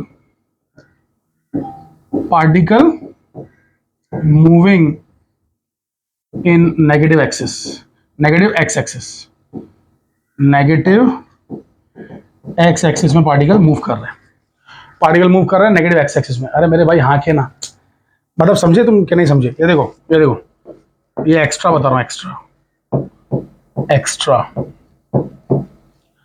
तो पार्टिकल यहां था ओरिजिन पे, पार्टिकल अगर इधर इधर जा रहा है तो ये वाला ग्राफ आएगा, और पार्टिकल अगर इधर इधर जा रहा है तो ये वाला ग्राफ आएगा, ठीक है। That is extra part that I told you. So ये वाला ये ग्राफ है और ये वाला ये ग्राफ है। पार्टिकल प्लस साइड में जा रहा है, पॉजिटिव एक्सिस में जा रहा है, ये ग्राफ आएगा। पार्टिकल नेगेटिव एक्सिस में जा रहा है, इधर जा रहा है, तो ये ग्राफ आएगा। This is what, plus x minus x, ये नंबर लाइन है, plus x minus x number line है ना। इधर प्लस एक्स की वैल्यूज है, उधर माइनस एक्स की वैल्यूज है। उधर खोपड़ी में बातें घुसी, बच्चा लोग समझ पाए, बहुत ही सिंपल है, ठीक है। अब बढ़ते हैं आगे, तो आगे बढ़ते हैं, ठीक है। कोई देखो यहां पे बना हुआ है, दोनों ग्राफ बना हुआ है, ठीक है। ये देखो, अगर कोई पार्टिकल है जो भैया यहां से यहां भी जा रहा है, फिर यहां से यहां भी जा रहा है, तो कर क्या रहे हो, ऑसिलेशन कर रहे हैं। क्या कर रहा है, ऑसिलेशन कर रहा है, ऑसिलेशन। समझ में आ रहा है बच्चा, क्या कर रहा है, ऑसिलेशन कर रहा है, ठीक है। सो ऑब्जेक्ट परफॉर्मिंग ऑसिलेशन, इसमें क्या हो रहा है, उसका एक्स बढ़ रहा है फिर कम हो रहा है, बढ़ रहा है फिर कम हो रहा है। अरे एक्स बढ़ रहा है कम हो रहा है का मतलब क्या है मेरे दोस्त, समझो इस बात को, समझो इस बात को। तो बेसिकली अगर एक पार्टिकल, मैं अगर एक्स एक्सिस के ऊपर बताऊं, ये ओरिजिन है, ये प्लस एक्स एक्सिस है, ये माइनस एक्स एक्सिस है, और बंदा यहां से यहां फिर लौट के यहां से यहां ऐसा कुछ कर रहा है, या फिर जरूरी नहीं कि वो जीरो की तरफ जा रहा है। अगर वो खाली ऐसा भी करता है ना, यहां जाए यहां आ जाए, यहां जाए फिर यहां आ जाए, ऐसा भी करता रहे, तो ऑसिलेटरी मोशन है। सो ये भी एक ऑसिलेटरी मोशन है, ये भी ऑसिलेटरी मोशन है। Both are oscillatory motion, both are oscillatory. Oscillatory मतलब क्या, यहां से वहां गए फिर रुक के वहां से यहां आ गए, यहां से वहां गए रुक के वहां से यहां गए। तो ऐसे में तुम आगे बढ़ रहे हो फिर पीछे लौट के आ रहे हो, फिर आगे बढ़ रहे हो पीछे लौट के आ रहे हो। अबे यही तो है पोजीशन, यही तो डिस्प्लेसमेंट है। समझे क्या नहीं समझे मेरे दोस्त? तो बेसिकली तुम कभी इधर जा रहे हो फिर कभी वापस आ रहे हो, कभी इधर जा रहे हो कभी वापस जा रहे हो। अच्छा ये ऐसा क्यों बन रहा है फिर, ऊपर गए नीचे गए, ऊपर गए नीचे गए, खाली ऐसा बनना चाहिए ना, ऐसा बनना चाहिए ना, ऐसा नहीं, गलत। अबे वक्त तो बढ़ रहा है ना, वक्त भी तो बढ़ाना है, वक्त भी तो आगे जा रहा है, वक्त बढ़ रहा है। तो ऊपर गए नीचे, ऊपर गए नीचे, ऐसा करके ऐसा ग्राफ बनेगा। ये ऑसिलेटरी मोशन का ग्राफ है। क्या चीज, किस चीज का ग्राफ है, ऑसिलेटरी मोशन का ग्राफ है। समझ गया बच्चा? ओके, अब देखो ये हो गया नॉन यूनिफॉर्म मोशन। मतलब नॉन यूनिफॉर्म मोशन देख लो कैसा रहता है, ये तो हो गया ऑसिलेटरी, ठीक है, ऑसिलेटरी। अब नॉन यूनिफॉर्म कैसा रहता है, ध्यान से देखना। तो एक जो बंदा है, एक जो पार्टिकल है, एक जो पार्टिकल है वो कर क्या रहा है, ध्यान से देखो। एक जो पार्टिकल है वो क्या कर रहा है, ध्यान से देखो। तो पहले बहुत तेज भागा, सॉरी, पहले वो धीरे धीरे भागा, मतलब वक्त बढ़ रहा है लेकिन डिस्टेंस इतना बढ़ नहीं रहा, डिस्प्लेसमेंट इतना ज्यादा हो नहीं रहा है। फिर वो तेज भागता गया, एकदम तेज भागने लगा, तो ग्राफ एकदम अचानक में उठने लगा। पहले ग्राफ धीरे धीरे उठ रहा था, फिर अचानक तेजी से उठने लगा। तो ऐसे मोशन को जिसमें स्पीड पहले कम है, फिर ज्यादा है, फिर और ज्यादा और ज्यादा और ज्यादा और ज्यादा है, उसे कहते हैं नॉन यूनिफॉर्म मोशन। ठीक है, तो इसे कहते हैं नॉन यूनिफॉर्म मोशन। क्या कहते हैं इसे? Non uniform motion. ये नॉन यूनिफॉर्म मोशन है। खोपड़ी बातें घुस रही हैं। नॉन यूनिफॉर्म मोशन समझ में आ रहा है बच्चा? This is non uniform motion. क्यों? क्योंकि इसमें वेलोसिटी जो है बढ़ती ही चली जा रही है। और ऐसा रियल लाइफ में तो ये ऐसा ही होता है, असली जिंदगी में कभी ऐसा नहीं होता है, कभी ऐसा नहीं होता है। ये तो एक ही वेलोसिटी हो गई, यूनिफॉर्म वेलोसिटी, कभी बढ़ी नहीं रही, कभी चेंज ही नहीं हो रही। क्यों चेंज नहीं हो रही है? क्योंकि भैया इसका यहाँ स्लोप निकाला शुरू में तो भी उतना ही है, बाद में थोड़ी देर के बाद निकालूंगा तो भी उतना ही। अरे इस वक्त पे निकालूंगा तो भी उतना ही है, और इस वक्त पे निकालूंगा तो भी उतना ही स्लोप है, सेम स्लोप है। तो ये तो ऐसा होगा ना कि कभी बढ़ी नहीं रही है, कभी घटी नहीं रही है। लेकिन रियल लाइफ में तो जब हमारी बाइक रुकी हुई रहती है तो वेलोसिटी जीरो है। जब बाइक का एक्सीलरेटर घुमाते जाते हैं, एक्सीलरेटर, तो bike fast fast fast fast fast और फास्ट हो रही है। ठीक है, अरे बाइक उड़ नहीं रही है, बाइक तो सीधा चलेगी, लेकिन फास्ट फास्ट फास्ट हो रही है, तो उसको ग्राफ में ऐसा उड़ता हुआ दिखाएंगे। ठीक है, तो फास्ट होती जा रही है, तो ये होता है नॉन यूनिफॉर्म मोशन। और इसमें स्लोप यहाँ पर जो है कम आएगी। क्यों? क्योंकि ये ऐसी है, लाइन ऐसी है। और जब यहाँ देखेंगे स्लोप ज्यादा आएगी क्योंकि लाइन ऐसी है। और जब यहाँ देखेंगे तो स्लोप एकदम तिरछी, मतलब ऐसी आ रही है। जितनी ज्यादा स्टीप और खड़ी स्लोप रहेगी, जितनी ज्यादा प्लस स्लोप रहेगी, उतना ज्यादा स्पीड ज्यादा हाई है। तो high velocity, this is moderate velocity, और this is low velocity. Velocity एकदम कम थी, फिर बढ़ गई, फिर एकदम बढ़ गई, क्योंकि स्लोप एकदम तेजी से बढ़ती चली जा रही है। स्लोप एकदम तेजी से बढ़ती चली जा रही है। समझ में आया बेटा? खोपड़ी बातें घुस रही सभी के। तो ये हो गया नॉन यूनिफॉर्म मोशन, जो कि आपको यहां पर नजर आ रहा होगा, नॉन यूनिफॉर्म मोशन। ठीक है, अच्छा, एक बंदा जो चल ही नहीं रहा है उसका कैसा रहेगा? Object at rest. तो बेसिकली वो भी देख लेते हैं। तो अगर किसी का ग्राफ ऐसा है, यह पोजीशन, यह है टाइम, तो बेसिकली अगर ग्राफ ऐसा आता है तो इसका मतलब क्या है? वक्त बढ़ता जा रहा है लेकिन डिस्टेंस बढ़ ही नहीं रहा है, डिस्प्लेसमेंट बढ़ ही नहीं रहा है, बंदा चल ही नहीं रहा है, बंदा जगह पे ही खड़ा है। तो जगह पे ही खड़ा है, इसी पॉइंट पे खड़ा हुआ है बंदा, ऊपर नहीं जा रहा है, नीचे नहीं जा रहा है, कहीं नहीं जा रहा है। तो उसका खाली वक्त बढ़ रहा है बट टाइम नहीं बढ़ रहा है, तो फ्लैट ग्राफ आएगा। तो object at rest, object at rest. And listen, यहाँ पे स्लोप जो कि वेलोसिटी होती है कितनी है? जीरो है।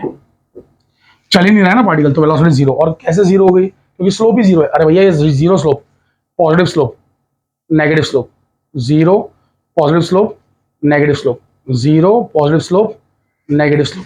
खोपड़ी में बातें घुसी। तो बेसिकली इस तरीके से रहता है। ठीक है, समझ में आ गया बच्चा लोग? ठीक है, अब आते हैं एक्सेलरेशन पे। ठीक है, so let's talk about the acceleration. ये वन शॉट कहाँ रहा, ये तो पूरा का पूरा डिटेल्ड लेक्चर हो गया है ना। तो ठीक है, डोंट वरी, कभी कभार जिंदगी में ऐसे मौके आते हैं जब थोड़ा डिटेल भी बातें करना पड़ती हैं। यहाँ पे आपका बेसिक्स क्लियर हो रहा है, ये सबसे इंपॉर्टेंट बात है। तो एक्सेलरेशन क्या होगा? दो अलग अलग वेलोसिटी जो भी है ना, और दो अलग अलग टाइम, बस बहुत ही सिंपल है, जिंदगी को आसान बनाया जा सकता है। तो लिसन लिसन लिसन, अगर मैंने ऐसा ग्राफ बनाया, xt का ग्राफ, और अगर लाइन ऐसे है, तो स्लोप 1 और स्लोप 2 दोनों ही सेम है, दोनों ही सेम है, तो वेलोसिटी भी सेम है, तो acceleration is zero. Constant velocity है ना। लेकिन सपोज मैंने ग्राफ ऐसा बनाया, लाइक दिस, तो यहाँ पे स्लोप अलग है, यहाँ पे स्लोप अलग है। तो यहाँ पे वेलोसिटी v1 है, यहाँ पे वेलोसिटी v2 है, यहाँ पे वेलोसिटी v1 ही है, यहाँ पे भी v1 ही, आगे भी जाएंगे तो v1 ही है। तो यहाँ पे एक्सेलरेशन जीरो था, लेकिन यहाँ पे एक्सेलरेशन जीरो नहीं है। एक्सेलरेशन कुछ तो है, यहाँ पे एक्सेलरेशन जीरो नहीं है, कुछ तो एक्सेलरेशन है, क्योंकि वेलोसिटी चेंज हो रही है। तो एक्सेलरेशन का जो फॉर्मूला होता है एवरेज एक्सेलरेशन का, वो होता है v2 minus v1 upon t2 minus t1। ये तो डिस्प्लेसमेंट टाइम ग्राफ है। अगर मैं इसको ही बना दूं वेलोसिटी टाइम ग्राफ, तो स्ट्रेट लाइन आएगा। क्यों स्ट्रेट लाइन आएगा? इसका मतलब है कि स्पीड बढ़ती चली जा रही है इक्वल अमाउंट में बढ़ रही है स्पीड, इक्वल अमाउंट में। तो इसको कहते हैं एवरेज एक्सीलरेशन। देखो ना, यहाँ पे स्पीड अलग है, यहाँ पे स्पीड अलग है, ये t1 पे स्पीड अलग है, ये t1 है, स्पीड की वैल्यू क्या है? v1, मतलब वेलोसिटी की वैल्यू, और यहाँ पे ये t2 है और वेलोसिटी की वैल्यू v2 है।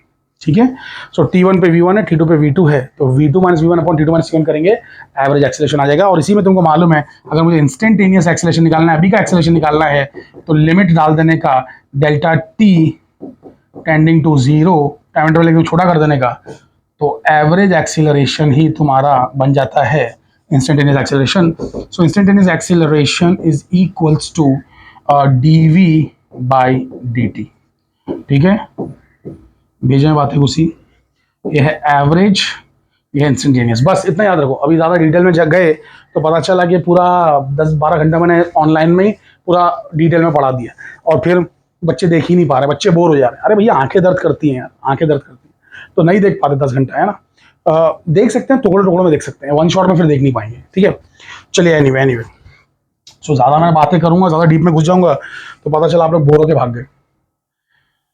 Okay fine. तो ये अब अलग अलग ग्राफ्स हैं, अब इसके ग्राफ्स भी डिस्कस कर लेते हैं. ठीक है, पहले मैं थोड़ा सा पानी वानी पी लेता हूँ तो ग्राफ भी डिस्कस कर लेंगे. ठीक है, तो एक्सीलरेशन के ग्राफ्स क्या कह रहे हैं, let's try to understand. Like for example, बहुत ही ध्यान से सुनेंगे सभी लोग कि अगर मैंने एक सपोज ऐसा ग्राफ बनाया, इस तरीके से अगर मैं ग्राफ बना देता हूं जहां पे मैं यहाँ पे वेलोसिटी वर्सेस टाइम प्लॉट करता हूं और बेसिकली इस तरीके से जो है एक लाइन में खींच देता हूं, तो क्या आप मुझे बता सकते हैं कि ये पार्टिकल कर क्या रहा है एग्जैक्टली.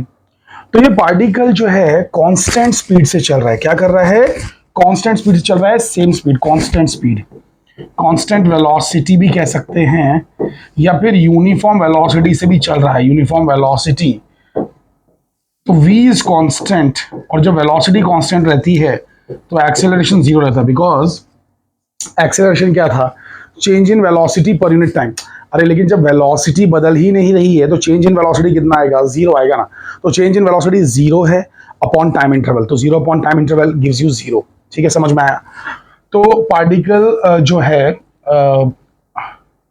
हाँ, एक्सेलरेशन जीरो है, पार्टिकल कांस्टेंट स्पीड से चल रहा है, एक ही स्पीड से चल रहा है. यानी कि अगर 40 की स्पीड पे है तो 40 की स्पीड से ही चल रहा है हमेशा.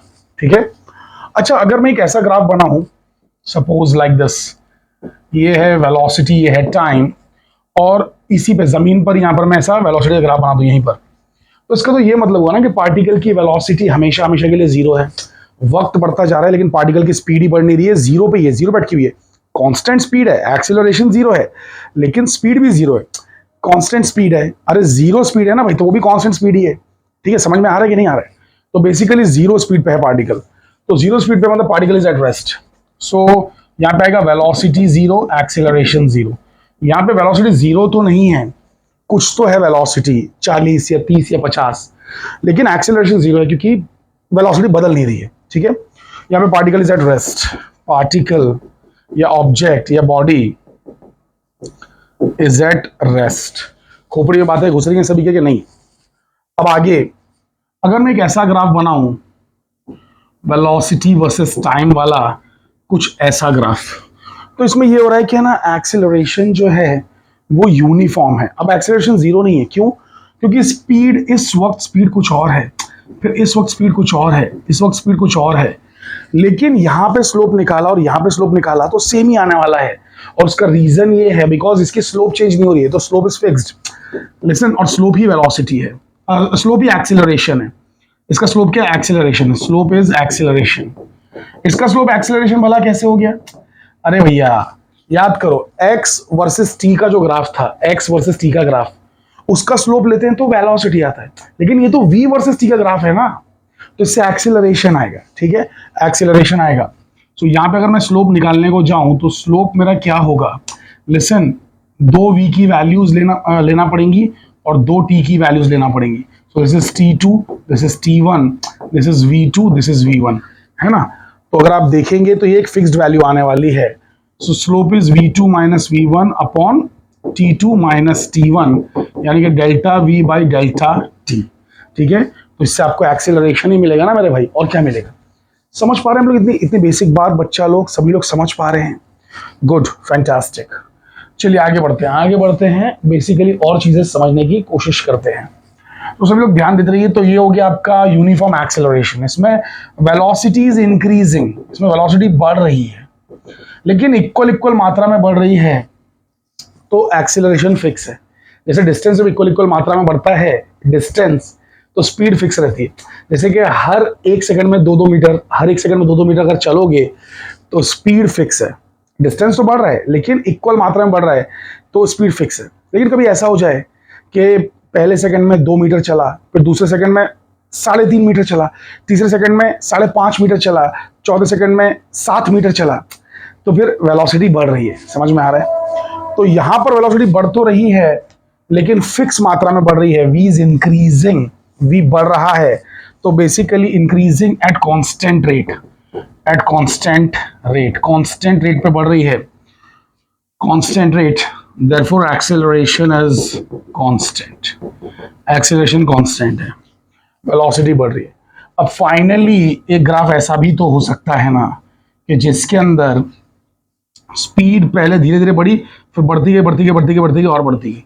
ये भी तो हो ही सकता है ना, ये भी कोई नामुमकिन बात तो नहीं है। तो आपकी बाइक की स्पीड पहले 0 थी, फिर आप बढ़ाते गए बढ़ाते बढ़ाते गए तो स्पीड बढ़ती चली जा रही है। So this is increasing acceleration. So v is increasing at different rates, so different rates, so acceleration is not constant, rather a is increasing, acceleration जो है increase हो रहा है, acceleration constant नहीं है, increase हो रहा है, बढ़ रहा है, क्योंकि यहाँ पे स्लोप कम है, यहाँ पे स्लोप ज्यादा है, यहाँ पे स्लोप और ज्यादा है, तो यहाँ का एक्सेलरेशन कम था, एक्सेलरेशन बढ़ा और बढ़ गया, स्लोप और बढ़ रही है ना, तो एक्सेलरेशन बढ़ता जा रहा है। ठीक है, एनीवे इतना काफी है, बहुत कुछ इसके बारे में हम लोगों ने जान लिया है। आगे बढ़ते हैं, आगे बढ़ते हैं। ठीक है बच्चा लोग ध्यान दीजिए। तो देखिए यहाँ पे वही बताया कि object moving with constant velocity, यानी कि उसका एक्सेलरेशन 0 है, तो उसके बाद में देखो ये बढ़ती जा रही है स्पीड, है ना, तो एक्सेलरेशन कुछ तो है, कांस्टेंट है। ठीक है, स्पीड बढ़ रही है मतलब एक्सेलरेशन कांस्टेंट है, कांस्टेंट स्पीड बढ़ रही है ना, कांस्टेंट रेट पे स्पीड बढ़ रही है, कांस्टेंट रेट पे। अच्छा, इसमें स्पीड घट रही है, मतलब एक्सेलरेशन नहीं बल्कि deceleration, negative acceleration. This is what negative acceleration. समझ में आ रहा है? सो नेगेटिव एक्सेलरेशन है क्योंकि स्पीड घट रही है। और इसमें देखो ये non uniform acceleration, non uniform, क्योंकि पहले एक्सेलरेशन कुछ और था, फिर कुछ और था, फिर कुछ और था, फिर कुछ और था, ऐसा हो गया। तो एक ग्राफ जो खाली हमने नहीं बनाया वो ग्राफ मैं यहाँ पे बना देता हूँ, विच इज ये वाला ग्राफ। सो अगर स्पीड घटती चली जाए तो this is deceleration, deceleration. So acceleration is negative, negative acceleration है क्योंकि वेलोसिटी घट रही है, पहले वेलोसिटी ज्यादा थी, फिर कम हुई, फिर कम हुई, वक्त बढ़ता जा रहा है, वेलोसिटी घटती जा रही है, तो ये डिसीलरेशन का ग्राफ है। किस चीज का ग्राफ है? डिसीलरेशन। ये वाले नोट्स बाय द वे मैं आपको टेलीग्राम चैनल पे भेज दूंगा। टेलीग्राम चैनल की जो है लिंक बेसिकली डिस्क्रिप्शन में भी है और पिंड कमेंट्स में भी है, वहां से आप लोग देख लीजिएगा, टेलीग्राम ज्वाइन कर लीजिए, बिकॉज वहां पे सारे के सारे पीडीएफ सबको मिल जाया करेंगे। 12th के बच्चों का लेक्चर्स खत्म कर करके अभी हम जस्ट चुके हैं, अब हम लोग 11th का स्टार्ट कर रहे हैं पढ़ाना, तो 11th का पूरा वन शॉट में आपका खत्म कर दूंगा with in next few days, पूरा 11th आपका खत्म हो जाएगा। एंड उसके अलावा लिसन, हम लोग सीईटी भी लॉन्च कर रहे हैं, फ्री बैच। तो बेसिकली आपके जो भाई बहन हैं, कजिन्स हैं, फ्रेंड्स हैं, सभी को मैसेज दे दीजिए कि पूरा फ्री बैच सीईटी का स्टार्ट हो रहा है। और न सिर्फ सीईटी का, मैं नीट भी स्टार्ट कर रहा हूँ, नीट फिजिक्स खास करके मैं पढ़ाऊंगा, और नीट बायो के सर को भी मैं लाने की कोशिश कर रहा हूँ, उनसे मेरी बात चल रही है। तो बाकी सब्जेक्ट आप कहीं से भी पढ़िए, लेकिन फिजिक्स और बायोलॉजी के लिए ये जो चैनल है फ्री वाला आप जरूर देखिएगा, आप अपने भाइयों को बताइए, बिकॉज यहाँ पे हम लोग बहुत ही डिटेल में नीट कवर करेंगे। और सीईटी तो कवर करना ही करना है, सीईटी का तो सब तीनों सब्जेक्ट का सीईटी होगा, ठीक है। बट वो कैसे होगा, उसका प्लान क्या है, वो मैं सब आपको बताऊंगा आगे के लेक्चर्स में। बट अभी फिलहाल आप सिर्फ ये याद रखेंगे कि आपको अपने ब्रदर्स एंड सिस्टर्स को, कजिन्स को, फ्रेंड्स को इन्फॉर्म करना है कि सीईटी नीट के फ्री बैचेस यहाँ पे स्टार्ट होने वाले हैं प्रोफेसर ऑफ साइंस चैनल पे, ठीक है। चलिए आगे बढ़ते हैं।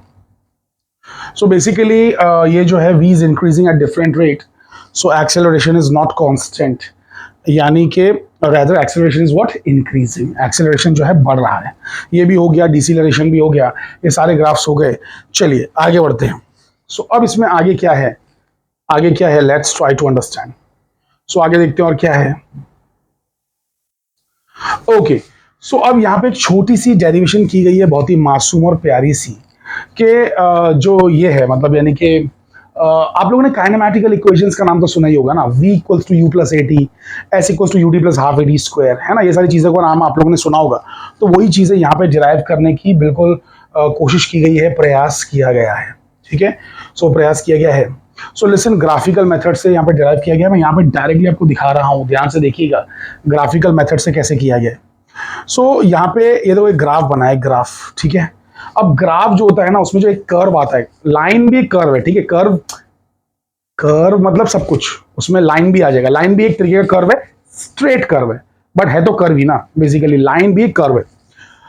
तो collection of points is a curve, collection of points, ठीक है। तो line is a collection of points. तो एरिया अंडर द कर्व जो है, एरिया अंडर द कर्व जो है, इंटीग्रेशन के अकॉर्डिंग, ये टोटल डिस्टेंस कवर्ड है, वेलोसिटी टाइम ग्राफ का, वेलोसिटी टाइम ग्राफ का।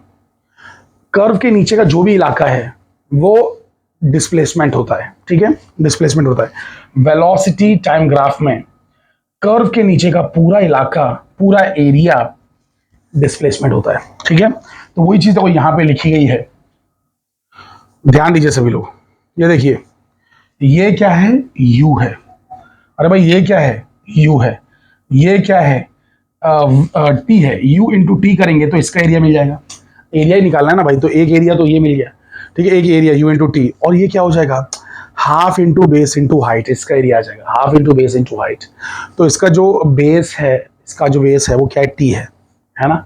और हाइट कितनी है, इस बंदे की हाइट कितनी है, तो इस बंदे की हाइट है v माइनस यू, ये इसकी हाइट है v माइनस यू। और यहाँ पे कुछ वैल्यू v है और ये वैल्यू u है, समझ में आ रहा है। तो देखिए ना, यहाँ पे वही लिखा हुआ है ना, ut लिखा हुआ है, हाफ लिखा हुआ है, v minus u into T लिखा हुआ है, ठीक है, v minus u into T लिखा हुआ है। अरे समझ पा रहे हो, half into base into height, मेरे भाई समझ पा रहे हो, इतना बेसिक ये नहीं समझ पा रहे हो आप लोग, it's damn easy, come on, ठीक है। अगर आप नहीं समझ पा रहे तो मैं आपको है ना बता देता हूँ, it's not that difficult at all. Let me just explain it to you. So derivation of kinematical equations. So kinematical equation का डेरिवेशन क्या होता है ना, कि कभी कभार टेक्स्ट बुक से पढ़ाओ तो बच्चे समझ नहीं पाते हैं, तो मैं आप ही लोगों की सहूलत के लिए डायरेक्टली फिर से पूरा लिख रहा हूं। तो आप लोग प्लीज मेरे एफर्ट्स को ध्यान में रखते हुए कम से कम यार लाइक वाइक तो कर दिया करो यार, ठीक है। चलिए, तो derivation of the kinematical equations देख लेते हैं। तो हमारे पास कुछ ग्राफ्स हैं, हमारे पास क्या है, कुछ ग्राफ्स हैं, ओके। सो हमारे पास कुछ ग्राफ हैं, सब लोग ध्यान से देखेंगे। तो एक ग्राफ मैं यहाँ पे बना रहा हूँ फिलहाल, तो सभी लोग ध्यान से देखते रहिए, ठीक है। तो यहाँ पे हम बना रहे हैं एक खूबसूरत सा ग्राफ, ठीक है, इसीलिए इतनी मेहनत चल रही है। सो एक ग्राफ बनाने की जो है कोशिश की जा रही है, एक प्रयास किया जा रहा है। सो अब हम बनाने ग्राफ, थोड़ा सा हालांकि टेढ़ा मेढ़ा तो ही है, बट कोई बात नहीं, इतना तो चला लेंगे, सह लेंगे थोड़ा, ठीक है। So listen very very carefully. यहाँ पर जो है इस तरीके से एक बॉडी जो है वो उसका हमें ये देखने मिल रहा है, क्या देखने मिल रहा है, उसकी वेलोसिटी बढ़ रही है ना। उसकी वेलोसिटी जो है कुछ ऐसे बढ़ रही है, वेलोसिटी ऐसे बढ़ रही है। यहाँ से नहीं, उन लोग ने क्या किया, यहाँ से बढ़ाया। यहाँ से क्यों बढ़ा, उसके पीछे वजह है। जरूरी नहीं ना कि मतलब जब आपकी आंख खुले तो बॉडी जीरो स्पीड पे हो, जरूरी नहीं है ना कि जब आपकी आंख खुले तो बॉडी जीरो स्पीड पे हो सकता है बॉडी कुछ तो स्पीड पे होगी, ठीक है। तो बॉडी की स्पीड जीरो नहीं ली गई है शुरुआत में, इनिशियल स्पीड कुछ तो ली गई है। तो इनिशियल स्पीड बॉडी की है, तो इनिशियल स्पीड कितनी है बॉडी की, u है। एंड फाइनली उसकी स्पीड कितनी हो गई है, यहाँ जाके v हो गई है, ठीक है। तो ये v वर्सेस t ग्राफ है, v वर्सेस t ग्राफ। तो इस बंदे की जो फाइनल स्पीड है, मैं ट्राई करता हूँ इसको थोड़ा मिटाने का, देखते मिटता है कि नहीं मिटता है। हाँ मिट रहा है, ठीक है। मैं क्यों मिटा रहा हूँ मैं बता देता हूँ, क्योंकि मुझे ये v और वो v मिलाना नहीं है, ठीक है। वो तो v वर्सेस t ग्राफ हो गया बराबर, वो तो ग्राफ के नाम हो गया ना, v वर्सेस t। अरे खोपड़ी में बातें घुस रही तुम्हारे की नहीं। और ये जो स्पीड अचीव कर रहा है इसका नाम v है। तो ये इनिशियल स्पीड है u और फाइनल स्पीड है v, initial speed u, final speed v, समझ गए। तो ऐसा है। तो अब इसके नीचे का एरिया हमें लेना होता है, इसके नीचे का एरिया अंडर द कर्व हमको लेना होता है। तो इसके नीचे जो एरिया है, इलाका है, एक तो है ट्राइंगल, एक तो क्या है बच्चा, ट्राइंगल, एक तो क्या है, ट्राइंगल है। सो एक तो है ट्राइंगल लाइक दिस, और एक है नीचे आपका रेक्टेंगल। सो एक ट्राइंगल भी है, रेक्टेंगल भी है। तो ये पूरा इलाका एरिया अंडर द कर्व है। समझ में आ रहा है आपको, बच्चा समझ पा रहे हैं या नहीं समझ पा रहे हैं। सो this is area under the curve, ठीक है, एरिया अंडर द कर्व। तो एक एरिया ये है शेडेड पार्ट, और जो दूसरा एरिया है वो बेसिकली ये है, अनदर शेडेड पार्ट। सो ये पूरा एरिया अंडर द कर्व हमको निकालना है, उसी से हमको आंसर आएगा। ये वैसे लाइन थोड़ी वाहियात सी बन गई है, मुझे क्षमा करें, बट मेरे प्रयत्न को बेसिकली थोड़ा सा समझ के ले, भावनाओं को समझ के ले कोशिश कर रहा हूँ, बट मैं आर्टिस्ट तो नहीं, ठीक है। आर्टिस्ट से याद आया यार, शाहिद कपूर की जो फर्जी है बड़ी ज़बरदस्त है, बहुत ही ज़बरदस्त सीरीज़ है। ऐसी सीरीज़ को हमें, इंडियन सीरीज़ को हमें बढ़ावा देना चाहिए। मैं बहुत खुश हूँ कि ना, मतलब यानी कि बॉलीवुड आखिर पहुंच रहा है धीरे धीरे करके हॉलीवुड लेवल, है ना। चलिए एनीवे, मतलब कुछ कुछ ऑब्वियसली बकवास मूवीज बनती है, वो तो हर इंडस्ट्री में बनती है, हॉलीवुड में भी सब कुछ अच्छा नहीं बनता है, बट बॉलीवुड भी अभी आगे बढ़ रहा है, आगे बढ़ रहा है। I am very happy for it. Okay fine, so listen very very carefully कि ये जो है, मतलब एरिया अंडर द कर्व हमको निकालना है, area under the curve.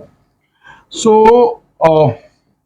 Area under the curve of velocity time graph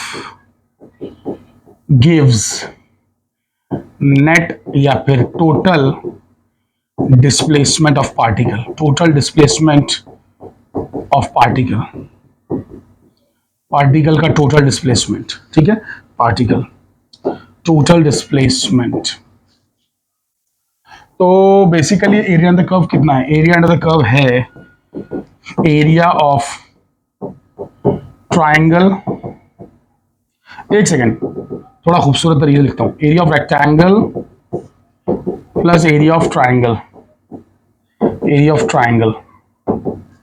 so rectangle का area होता है लेंथ इंटू ब्रेड्थ, और ये होता है half into base into height. Length into breadth, half into base into height, हाँ क्या ना मेरे दोस्तों।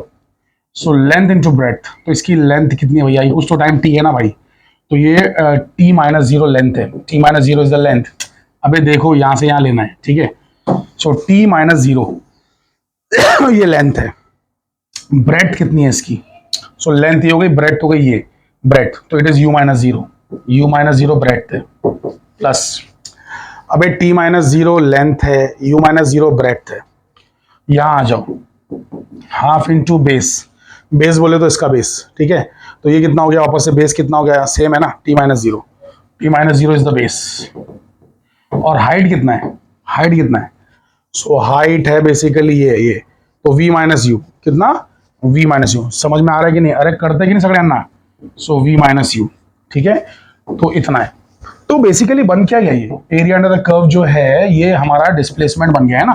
क्या बोला है मैंने? डिस्प्लेसमेंट है ना, टोटल डिस्प्लेसमेंट, तो एस बन गया। ये क्या बन गया? ये u इंटू टी हो गया, खाली u t plus half v minus u into t हो गया। अबे देखो ना, v minus u into t हो गया, है क्या नहीं? Now listen, we know that, भले मालूम हो चाहे ना हो, लिख देने का, we know that acceleration is v minus u upon t minus zero. अरे अपन क्या लिखते थे एक्सीलरेशन को? Acceleration is final velocity minus initial velocity upon, है ना, ऐसे लिखते थे ना भाई, v2 minus v one upon t two minus t one, ऐसे ही लिखते थे।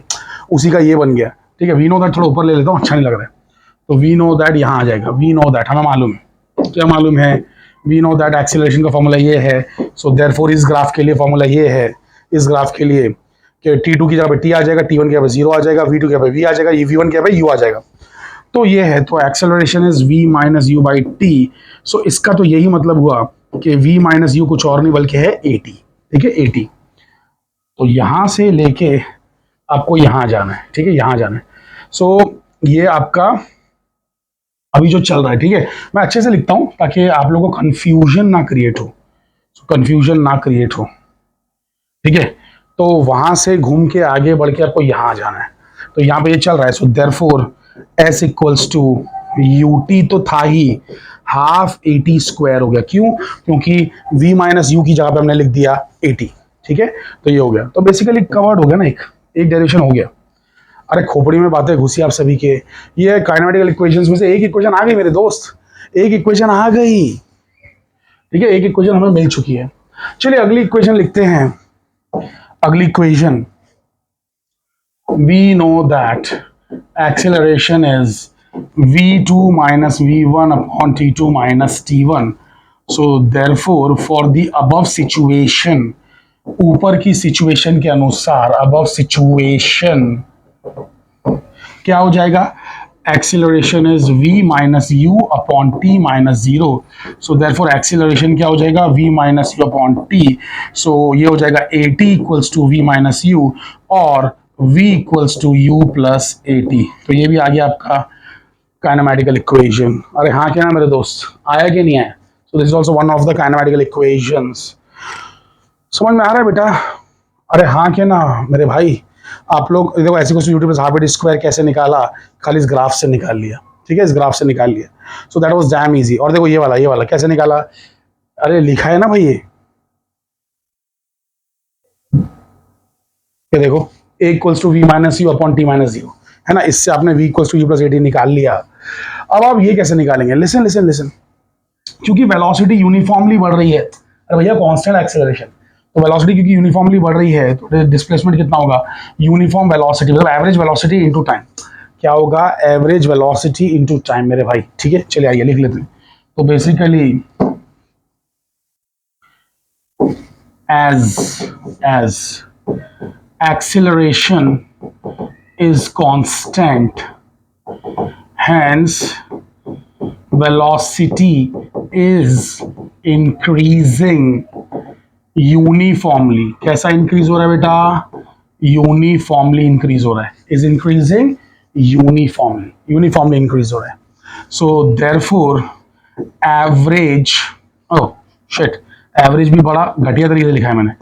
एवरेज, चलो ठीक है, average velocity is v average is final plus initial by two. Average तो ऐसे निकालते हैं ना मेरे दोस्त, एवरेज कैसे निकालते हैं, v plus u by to. ठीक है, सो average velocity.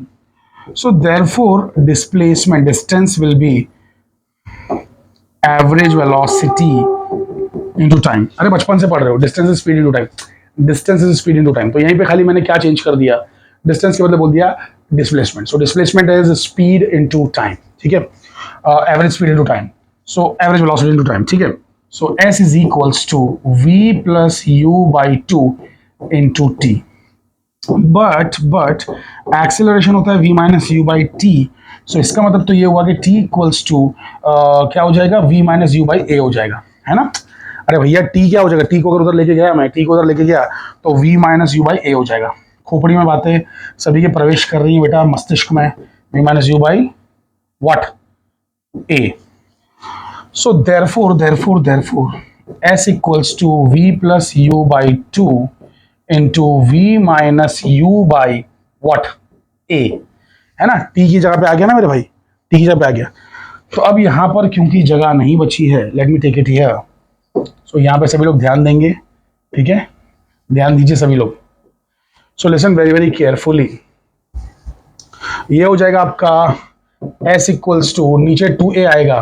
What is v plus u into v minus u, v plus u into v minus u क्या होता है, it is v square minus u square. So therefore 2as is v square minus u square.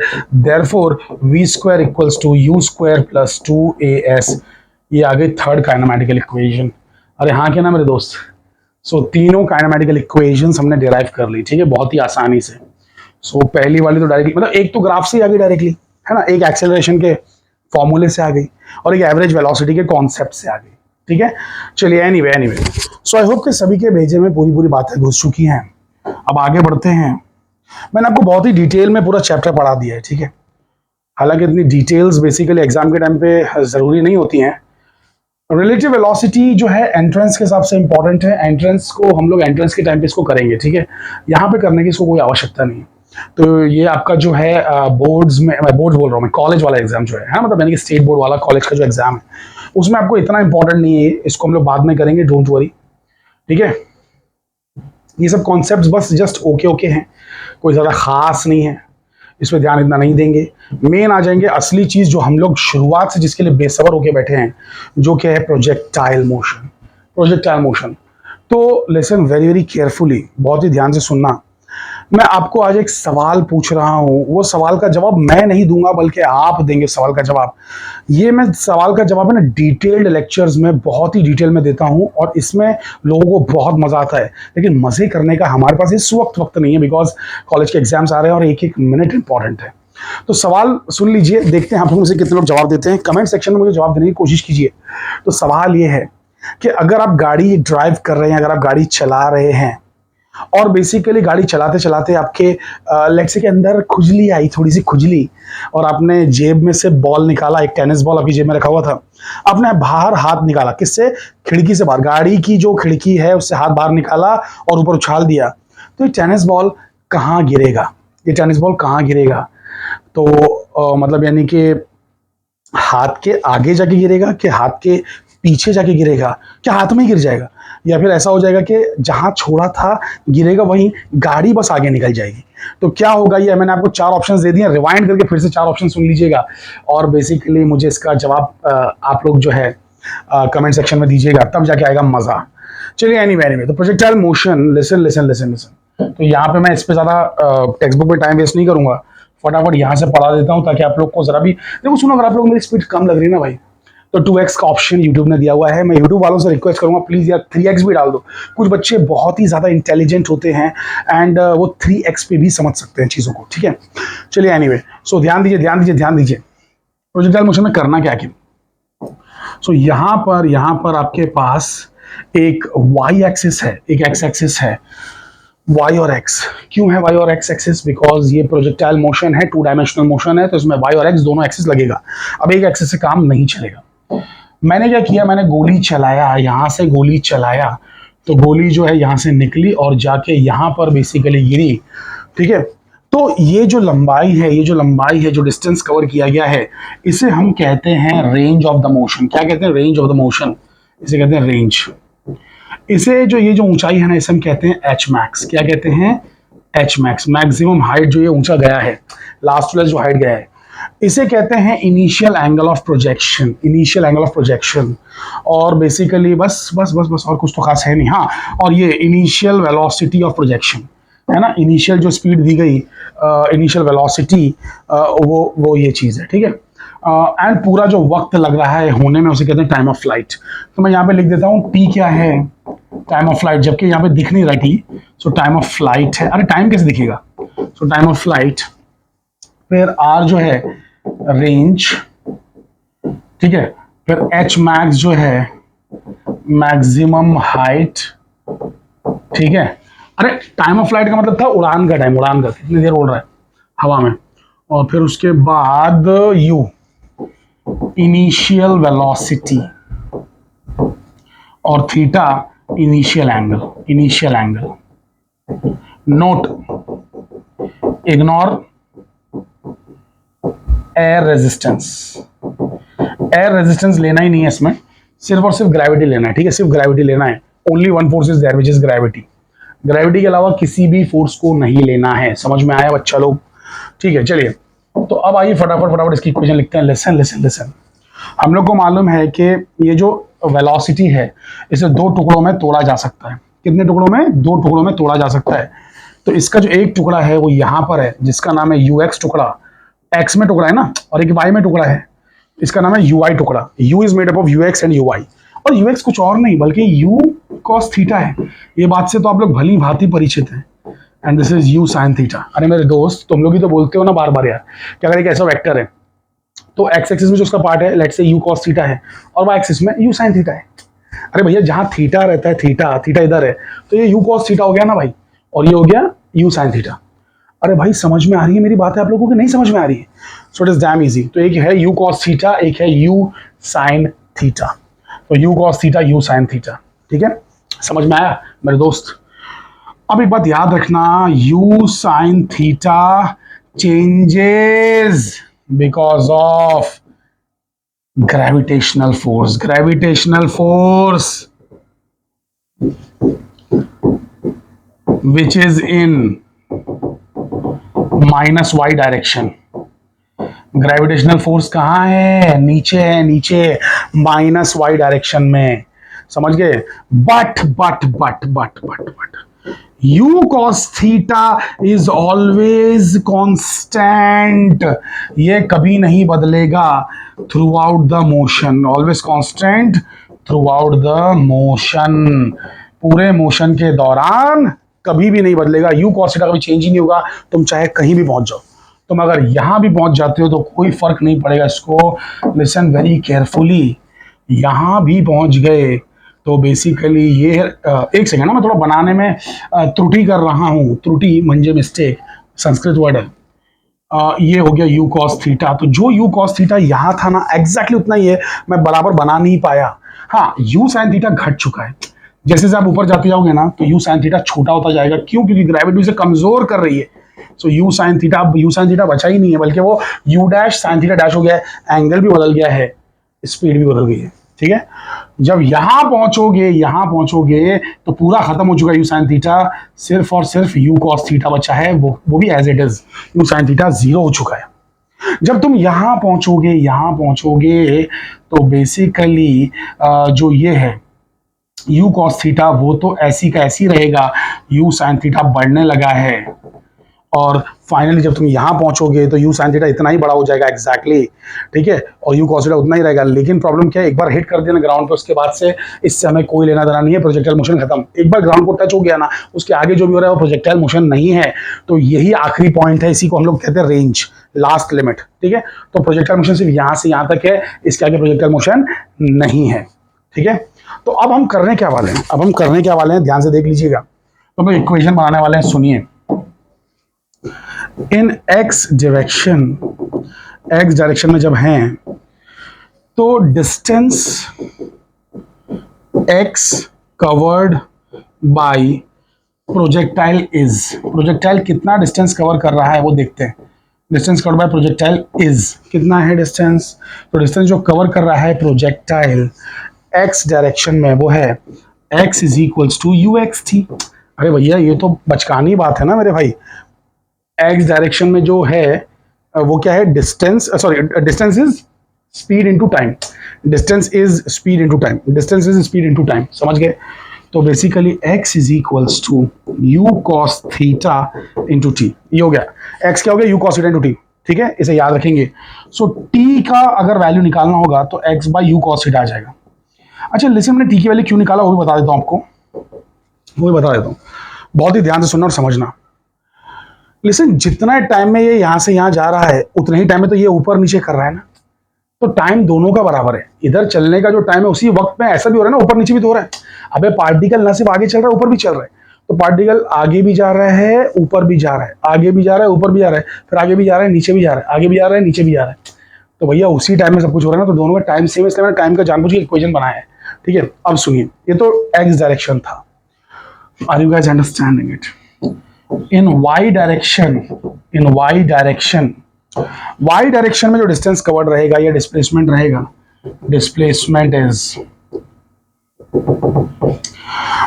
Is कितना रहेगा, y equals to u/t।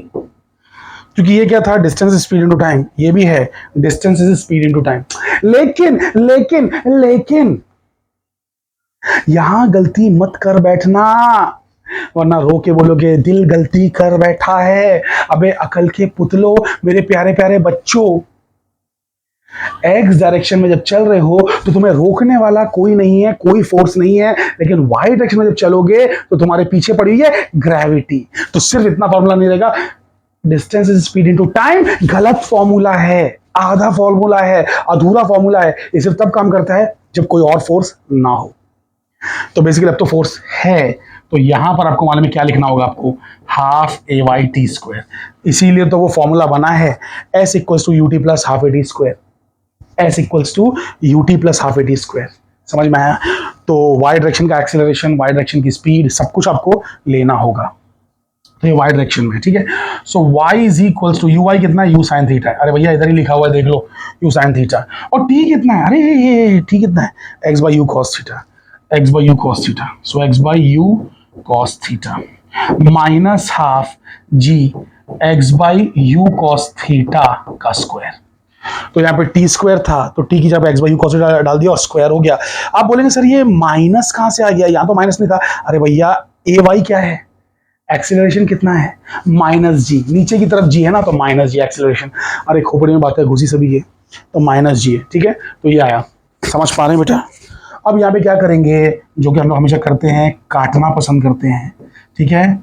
So basically listen very carefully, you और you काट देंगे, sign theta cos theta बच जाएगा, ठीक है। तो ये आपका जो फॉर्मूला है क्या बन गया मेरे दोस्त, ये बन गया y equals to x tan theta, अरे sine theta by cos theta क्या होता है, tan theta, minus g x square by 2u square cos square theta. Fantastic equation, fantastic, बहुत ही अव्वल दर्जे की इक्वेशन है, बहुत ही फैंटास्टिक, मस्त, जबरदस्त इक्वेशन है। इसे हम कहते हैं इक्वेशन ऑफ ट्रैजेक्टरी, कितना प्यारा नाम है, ट्रैजेक्टरी ऑफ प्रोजेक्टाइल। इसका नाम इतना जबरदस्त क्यों दिया गया, लिसन वेरी केयरफुली। ट्रैजेक्टरी मतलब जो रास्ता आपने लिया, रास्ता जो आपने चुना, उसे कहते हैं ट्रैजेक्टरी। तो ये इक्वेशन ऑफ ट्रैजेक्टरी है, क्योंकि बेसिकली एक्स में इतना तो वाई में कितना, ये आपको बता रही है इक्वेशन। देखो एक्स में अगर तुम इतना इतना चलोगे, एक्स में इतना इतना चलोगे, तो वाई में इतना इतना चलोगे, और शुरू की स्पीड भी है इसमें, और शुरू का एंगल भी है, सब कुछ इसके अंदर इन्वॉल्व है। तो पूरा रास्ता कैसा बन रहा है वही आपको बता रहा है, समझ में आ रहा है, पूरा रास्ता। तो रास्ते का जो इक्वेशन है वही ये है, ठीक है, वही ये चीज है। चलो ये तो हो गया, अब आगे बढ़ते हैं, रुको रुको, पिक्चर अभी बाकी है मेरे दोस्त, पिक्चर बाकी है। So listen very carefully. अब हमें निकालना है टाइम ऑफ एसेंट, ऊपर जाने का टाइम, टाइम ऑफ एसेंट ऊपर जाने का time, t A, time of accent ऊपर जाने का टाइम। तो इसके लिए बेस्ट इक्वेशन कौन सी होगी और सरल इक्वेशन कौन सी होगी, ऊपर जाने के लिए कितना वक्त लगने वाला है, तो v equals to u plus a t, using v equals to u plus a t. तो जैसे v equals to u plus a t लोग यूज करेंगे तो v जो है वो होने वाला है 0, u जो है वो रहेगा यू वाई यानी कि u साइन थीटा। अबे ऊपर जाने की स्पीड u साइन थीटा है ना मेरे भाई, ऊपर जाने की स्पीड, ठीक है। और टाइम कितना लग रहा है, टाइम ऑफ एसेंट जितना। अब टाइम ऑफ एसेंट कितना है पता नहीं, वही निकालना है, v हो जाएगा 0। अरे जब तुम सबसे टॉप पे पहुंच जाओगे, सबसे ऊपर पहुंच जाओगे, तो ये तुम्हारी स्पीड 0 हो गई ना, वहां पे अगर स्पीड 0 हुई तभी तो तुम नीचे आओगे ना वापस से। अरे जो ऊपर गया है वो नीचे वापस आता है, क्यों, क्योंकि ऊपर जाके स्पीड 0 होती है। अगर ऊपर जाके स्पीड 0 नहीं होगी तो नीचे वाला क्यों आएगा, ऊपर जाने के बाद स्पीड 0 हो जाती है तभी नीचे आता है, ठीक है। तो स्पीड कम कम कम कम कम कम रुक गया, फिर नीचे आना स्टार्ट, ठीक है। तो ऊपर जाने की स्पीड मतलब final speed 0, initial speed u sin theta time t a. तो ये आ जाएगा 0 equals to u sin theta plus, और प्लस नहीं आएगा, माइनस जी टी ए। क्यों माइनस जी, भैया एक्सेलरेशन नीचे है, तुम जा रहे हो ऊपर, ठीक है। It's like that. So therefore g t a is equals to u sin theta.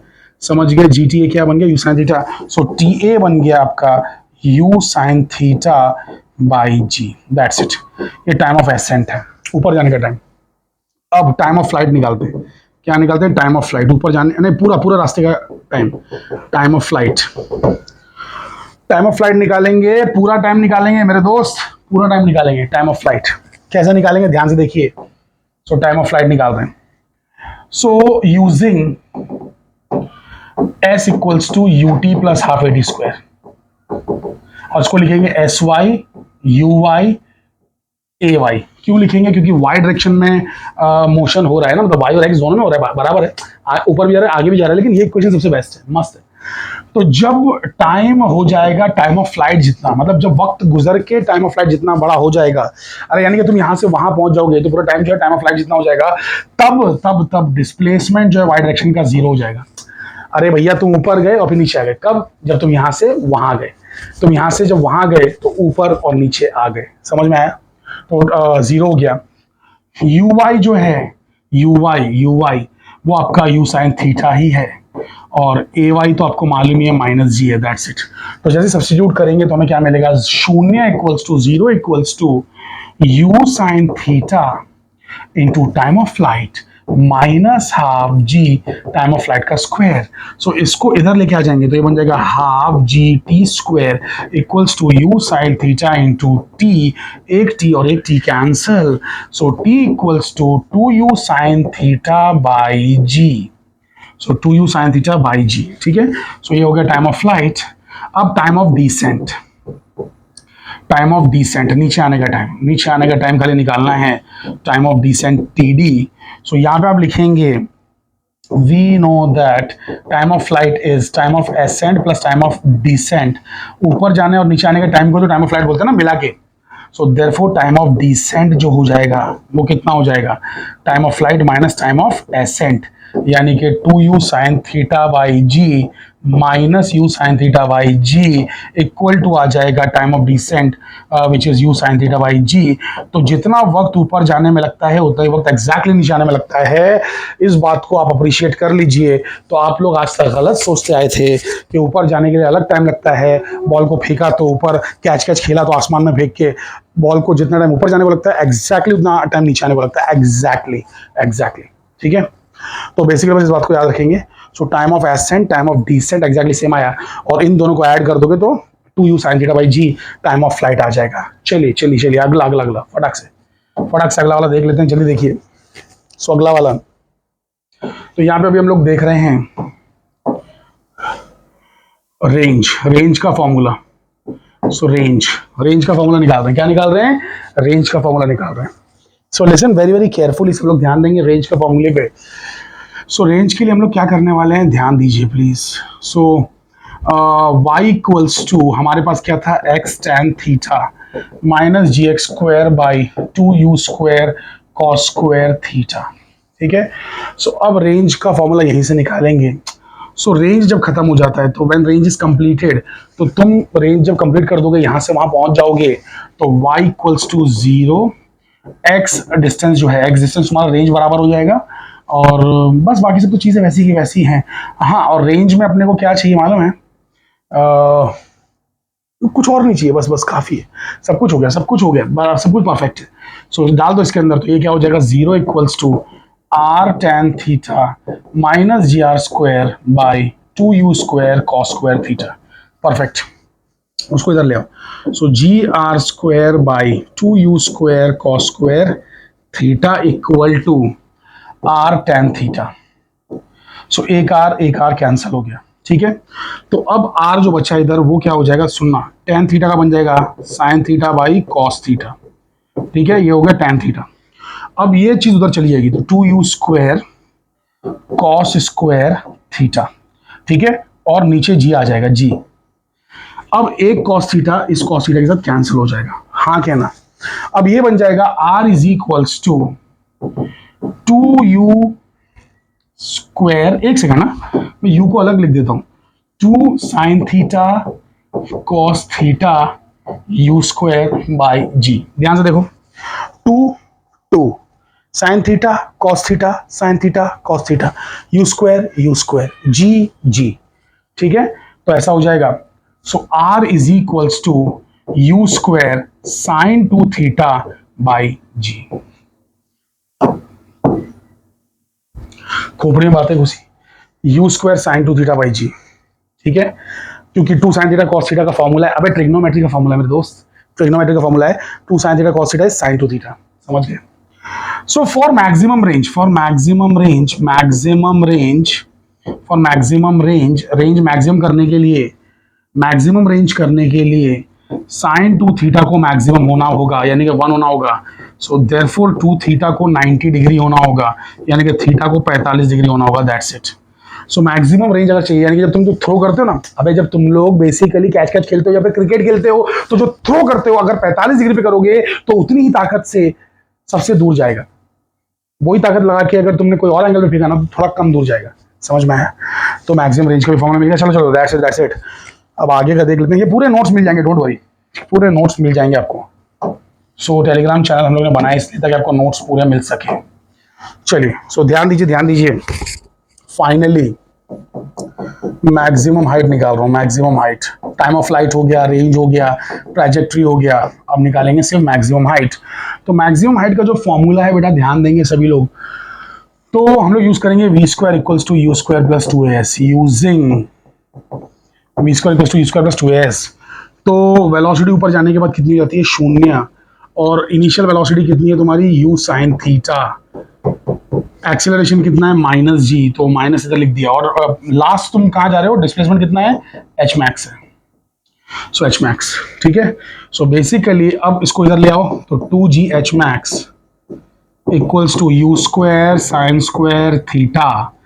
ठीक है, और हाँ क्या ना, so h max is u square sine square theta by 2g।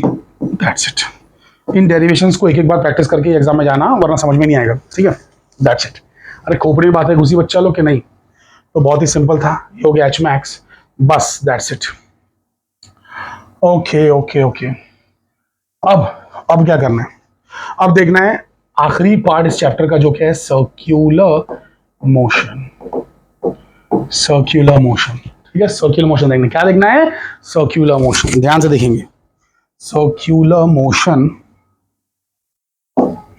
So look here very very carefully.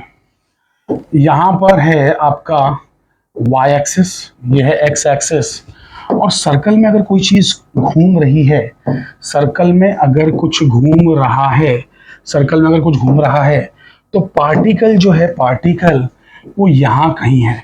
तो this is the particle, ये particle है, और उसका जो एरो है वो यहां कहीं है, और इसे मैं अगर कह दूं आर बार, ठीक है, और इसका जो दो टुकड़े बनेंगे, एक टुकड़ा इधर बनेगा, उसे मैं कह दूं x, और इस टुकड़े को मैं कह दूं y, तो कुछ गलत नहीं होगा, है ना। अरे r जो एक वेक्टर है, उसके दो टुकड़े, एक x एक y है, और x होगा कितना, r cos theta, r cos theta, और ये कितना होगा y, r sin थीटा।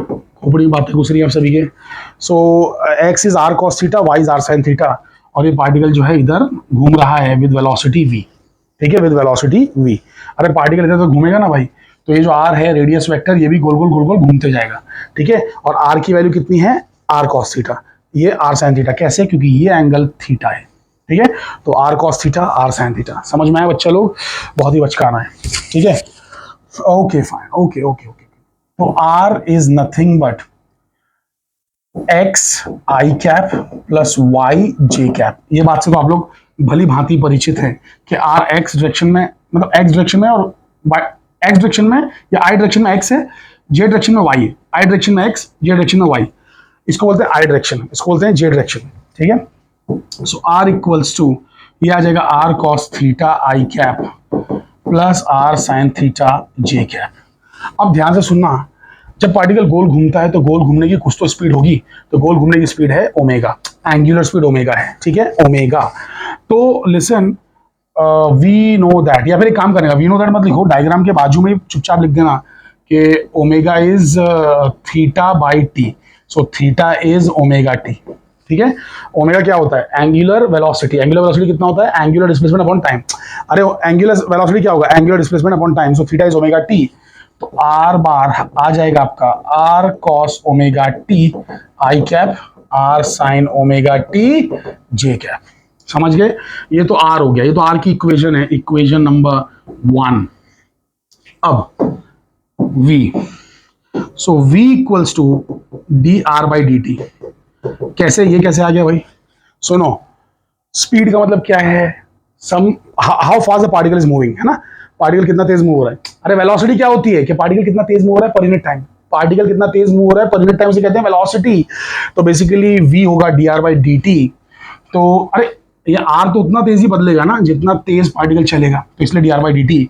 याद रखना ये वेक्टर है D r by d T, ठीक है, स्केलर नहीं, स्केलर होता तो जीरो आंसर आया था। क्यों जीरो आंसर आता, बिकॉज r की जो वैल्यू है, स्केलर पार्ट है, वो चेंज नहीं हो रहा है, तो हम लोग वेक्टर पार्ट का डेरिवेटिव ले रहे हैं, ना कि स्केलर पार्ट का, ठीक है। ये सब जो बड़ी बड़ी बातें हैं, ये बड़ी बड़ी बातें ना लेक्चर्स में ज्यादा अच्छी लगती हैं, बड़े बड़े लेक्चर्स में, but this is a one shot lecture, we can not discuss in detail. बस खाली इतना याद रखिए। तो अब इस चीज का डेरिवेटिव निकालना होगा, तो इसका डेरिवेटिव जब निकालोगे तो क्या मिलेगा, आर तो बाहर आ जाएगा क्योंकि आर तो कांस्टेंट है। अरे रेडियस फिक्स है भाई, स्केलर पार्ट है ना, फिक्स है। कॉस ओमेगा टी का ही सिर्फ डेरिवेटिव होगा, और आई भी बाहर आ जाएगा, आई का भी कुछ होने वाला नहीं है, सो आई कैप को साइड में रख दो, कुछ मतलब का नहीं है। वैसे इसका भी डेरिवेटिव होगा, आर बाहर, और यहाँ पे साइन ओमेगा टी का डेरिवेटिव होगा, और बेसिकली जे बाहर। तो v bar is equals to क्या आ जाएगा, आर पूरा बाहर खींच लो, आर पूरा बाहर खींच लो, तो ये बेसिकली क्या हो जाएगा, कॉस ओमेगा टी का आ जाएगा ओमेगा साइन ओमेगा टी। जिसको भी डेरिवेटिव्स नहीं आते हैं, लिसन, कोई बड़ी बात नहीं, कोई बड़ी बात नहीं बच्चा, देखो ध्यान से, कॉस ओमेगा टी का बन जाता है माइनस साइन ओमेगा टी। क्या बन जाता है, माइनस साइन ओमेगा टी, मैंने माइनस लिखना भूल गया था, सॉरी। कॉस ओमेगा टी का बनता है माइनस साइन ओमेगा टी, और जो टी के साथ होता है ना, टी के साथ जो भी होता है वो बाहर आ जाता है, तो देखो ओमेगा बाहर आ गया। अरे आर तो पहले से ही बाहर है, आर को छोड़ दो, कॉस का माइनस साइन होता है, और टी के साथ जो भी होता है वो मल्टीप्लाई में आ जाता है, तो मल्टीप्लाई में देखो ओमेगा आ गया, ठीक है। उसके बाद आगे देखो, आर ये जो है पहले से बाहर है, आर पहले से बाहर है। अच्छा मैं एक काम कर रहा हूँ, पूरा आर बाहर नहीं ले रहा हूँ, एक एक आर बाहर ले रहा हूँ, ठीक है अभी फिलहाल के लिए। सो आर जो है मैंने बाहर लिया, अगले से मैं पूरा बाहर ले लूंगा, डोंट वरी। यहां से बन जाएगा साइन ओमेगा टी का क्या बन जाएगा, cos omega t j cap. और इतना ही नहीं बल्कि ओमेगा भी बाहर आ जाएगा, क्यों, क्योंकि टी के साथ है, टी के साथ जो भी होगा वो सब बाहर आएगा, ठीक है। तो इस तरीके से हो गया। सो वेलोसिटी का फॉर्मूला जो बन रहा है वो बन रहा है माइनस आर, पूरा बाहर ले लो, पूरा बाहर ले लो, ठीक है। तो माइनस आर अगर मैं ले लेता हूँ पूरा बाहर, तो अंदर क्या हो जाएगा ना, बल्कि पूरा माइनस आर ओमेगा ले लो, ओमेगा भी फिक्स है ना भाई, ले लो उसको बाहर। तो ये हो जाएगा sign omega t i cap minus cos omega t j cap. समझ गए, इस तरीके से हो जाएगा। अब बोले सर माइनस कैसा है, अरे भाई आएगा ना माइनस, क्योंकि मैंने क्या किया, ये माइनस है ना सिर्फ इसमें था पहले, इसमें नहीं था। तो जब मैं दोनों में से माइनस खींचूंगा तो माइनस माइनस प्लस हो जाए, इसके लिए मतलब माइनस यहाँ पे लेना पड़ेगा, ये प्लस हो जाए इसलिए माइनस लेना पड़ेगा, ठीक है। अरे इतना मैथ्स तो सभी को आता है मेरे भाई, ठीक है, इतना मुझे यकीन है।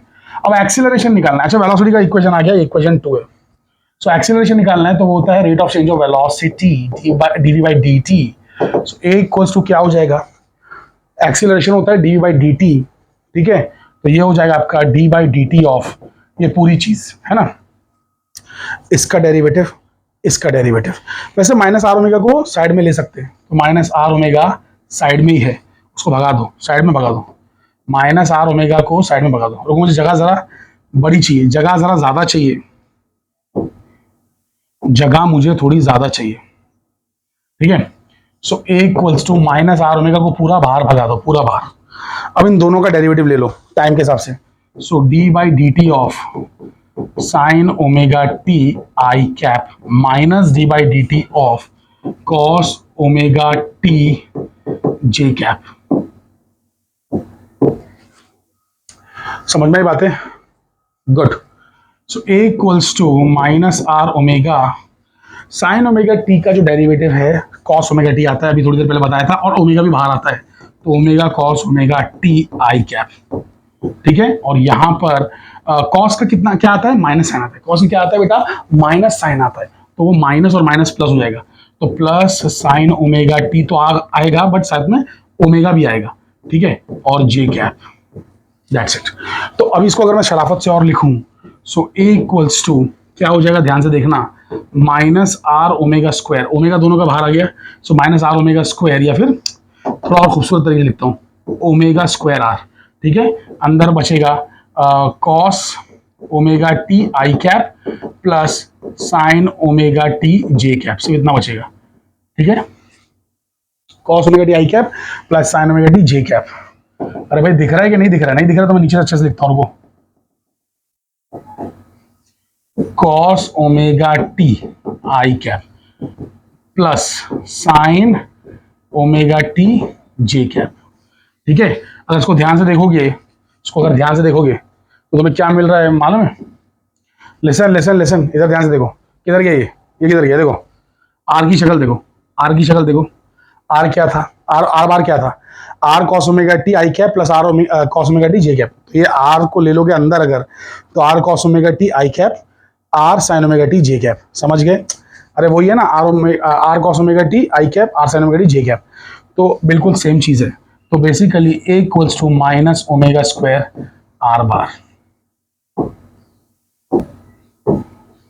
खोपड़ी में बातें घुस रही हैं आप सभी के, तो ये आ गया आपका एक्सीलरेशन। और मतलब सवाल कैसे आएगा मालूम, एग्जाम में सवाल आएगा, in circular motion, in uniform circular motion derive the expression या derive the relation between the acceleration and the position vector. So position vector या radius vector and acceleration के बीच का रिलेशन निकालने के लिए एग्जाम में आएगा, तो वो ये आपको करना है। और इसका एक और सवाल है बहुत ही इंपॉर्टेंट, बहुत ही इंपॉर्टेंट, जो बार बार पूछते हैं, prove that SHM is projection of UCM. सबसे ज्यादा ऐसे ही करके पूछते हैं कि यूनिफॉर्म सर्कुलर मोशन का ही एक हिस्सा है, एक परछाई है SHM, simple harmonic motion. Simple harmonic motion क्यों ऐसा बोल रहा है, क्योंकि जब ये पार्टिकल ऐसे चलता है ना, पार्टिकल अगर ऐसे चल रहा है, पार्टिकल ऐसे चल रहा है गोल गोल गोल गोल, इसके ऊपर अगर मैं लाइट डालूंगा लाइट, तो इसकी परछाई कैसे चलेगी मालूम है, देखो यहाँ पे जब रहेगा तो परछाई इधर है, जब ये यहाँ जाएगा तो परछाई इधर है, जब ये यहाँ जाएगा तो परछाई इधर है, जब यहाँ जाएगा तो परछाई इधर है, तो इसकी परछाई यहाँ से यहाँ चलती है, परछाई यहाँ से यहाँ चलेगी जमीन पे। अरे ये पार्टिकल भले ऐसे चलेगा लेकिन परछाई यहाँ से यहाँ से ऑसिलेट करेगी, तो ऑसिलेशन को कहते हैं एसएचएम। ऑसिलेशन को क्या कहते हैं? SHM, simple harmonic motion. तो एसएचएम कुछ और नहीं बल्कि परछाई है, प्रोजेक्शन है of UCM, uniform circular motion का परछाई है एसएचएम। यूनिफॉर्म सर्कुलर मोशन का परछाई है एसएचएम, यूनिफॉर्म सर्कुलर मोशन की परछाई है एसएचएम। तो ये सवाल एग्जाम में आता है। अरे खोपड़िया में आई का तुहार, बात समझ में आई? कळलं सगळ्यांना? फाइन। सो बेसिकली बहुत हुआ चैप्टर ये वाला, बहुत लंबा चौड़ा खींचा। कोई बात नहीं, कभी कभार थोड़ा सा ज़्यादा भी बोलना पड़ता है। आज जोश में मैं कुछ ज़्यादा ही पढ़ा गया, बट कोई बात नहीं। ज़्यादा इन द सेंस मतलब वन शॉट के हिसाब से ज़्यादा कुछ नहीं पढ़ा है। ये चैप्टर मुझे 10 घंटे लगता है पढ़ाने के लिए ऑफलाइन में, बिकॉज ऑब्वियसली ऑफलाइन में इन द सेंस मतलब यानी कि जब मेरे पास फुल टाइम होगा, फ्री पढ़ाना होगा आपको, तो बहुत डिटेल में 10-11 घंटे में पढ़ाता हूँ सुकून से, क्योंकि इसमें बहुत डिटेल्स और भी बाकी हैं। लेकिन एग्जाम के हिसाब से कुछ भी डिटेल बची नहीं है।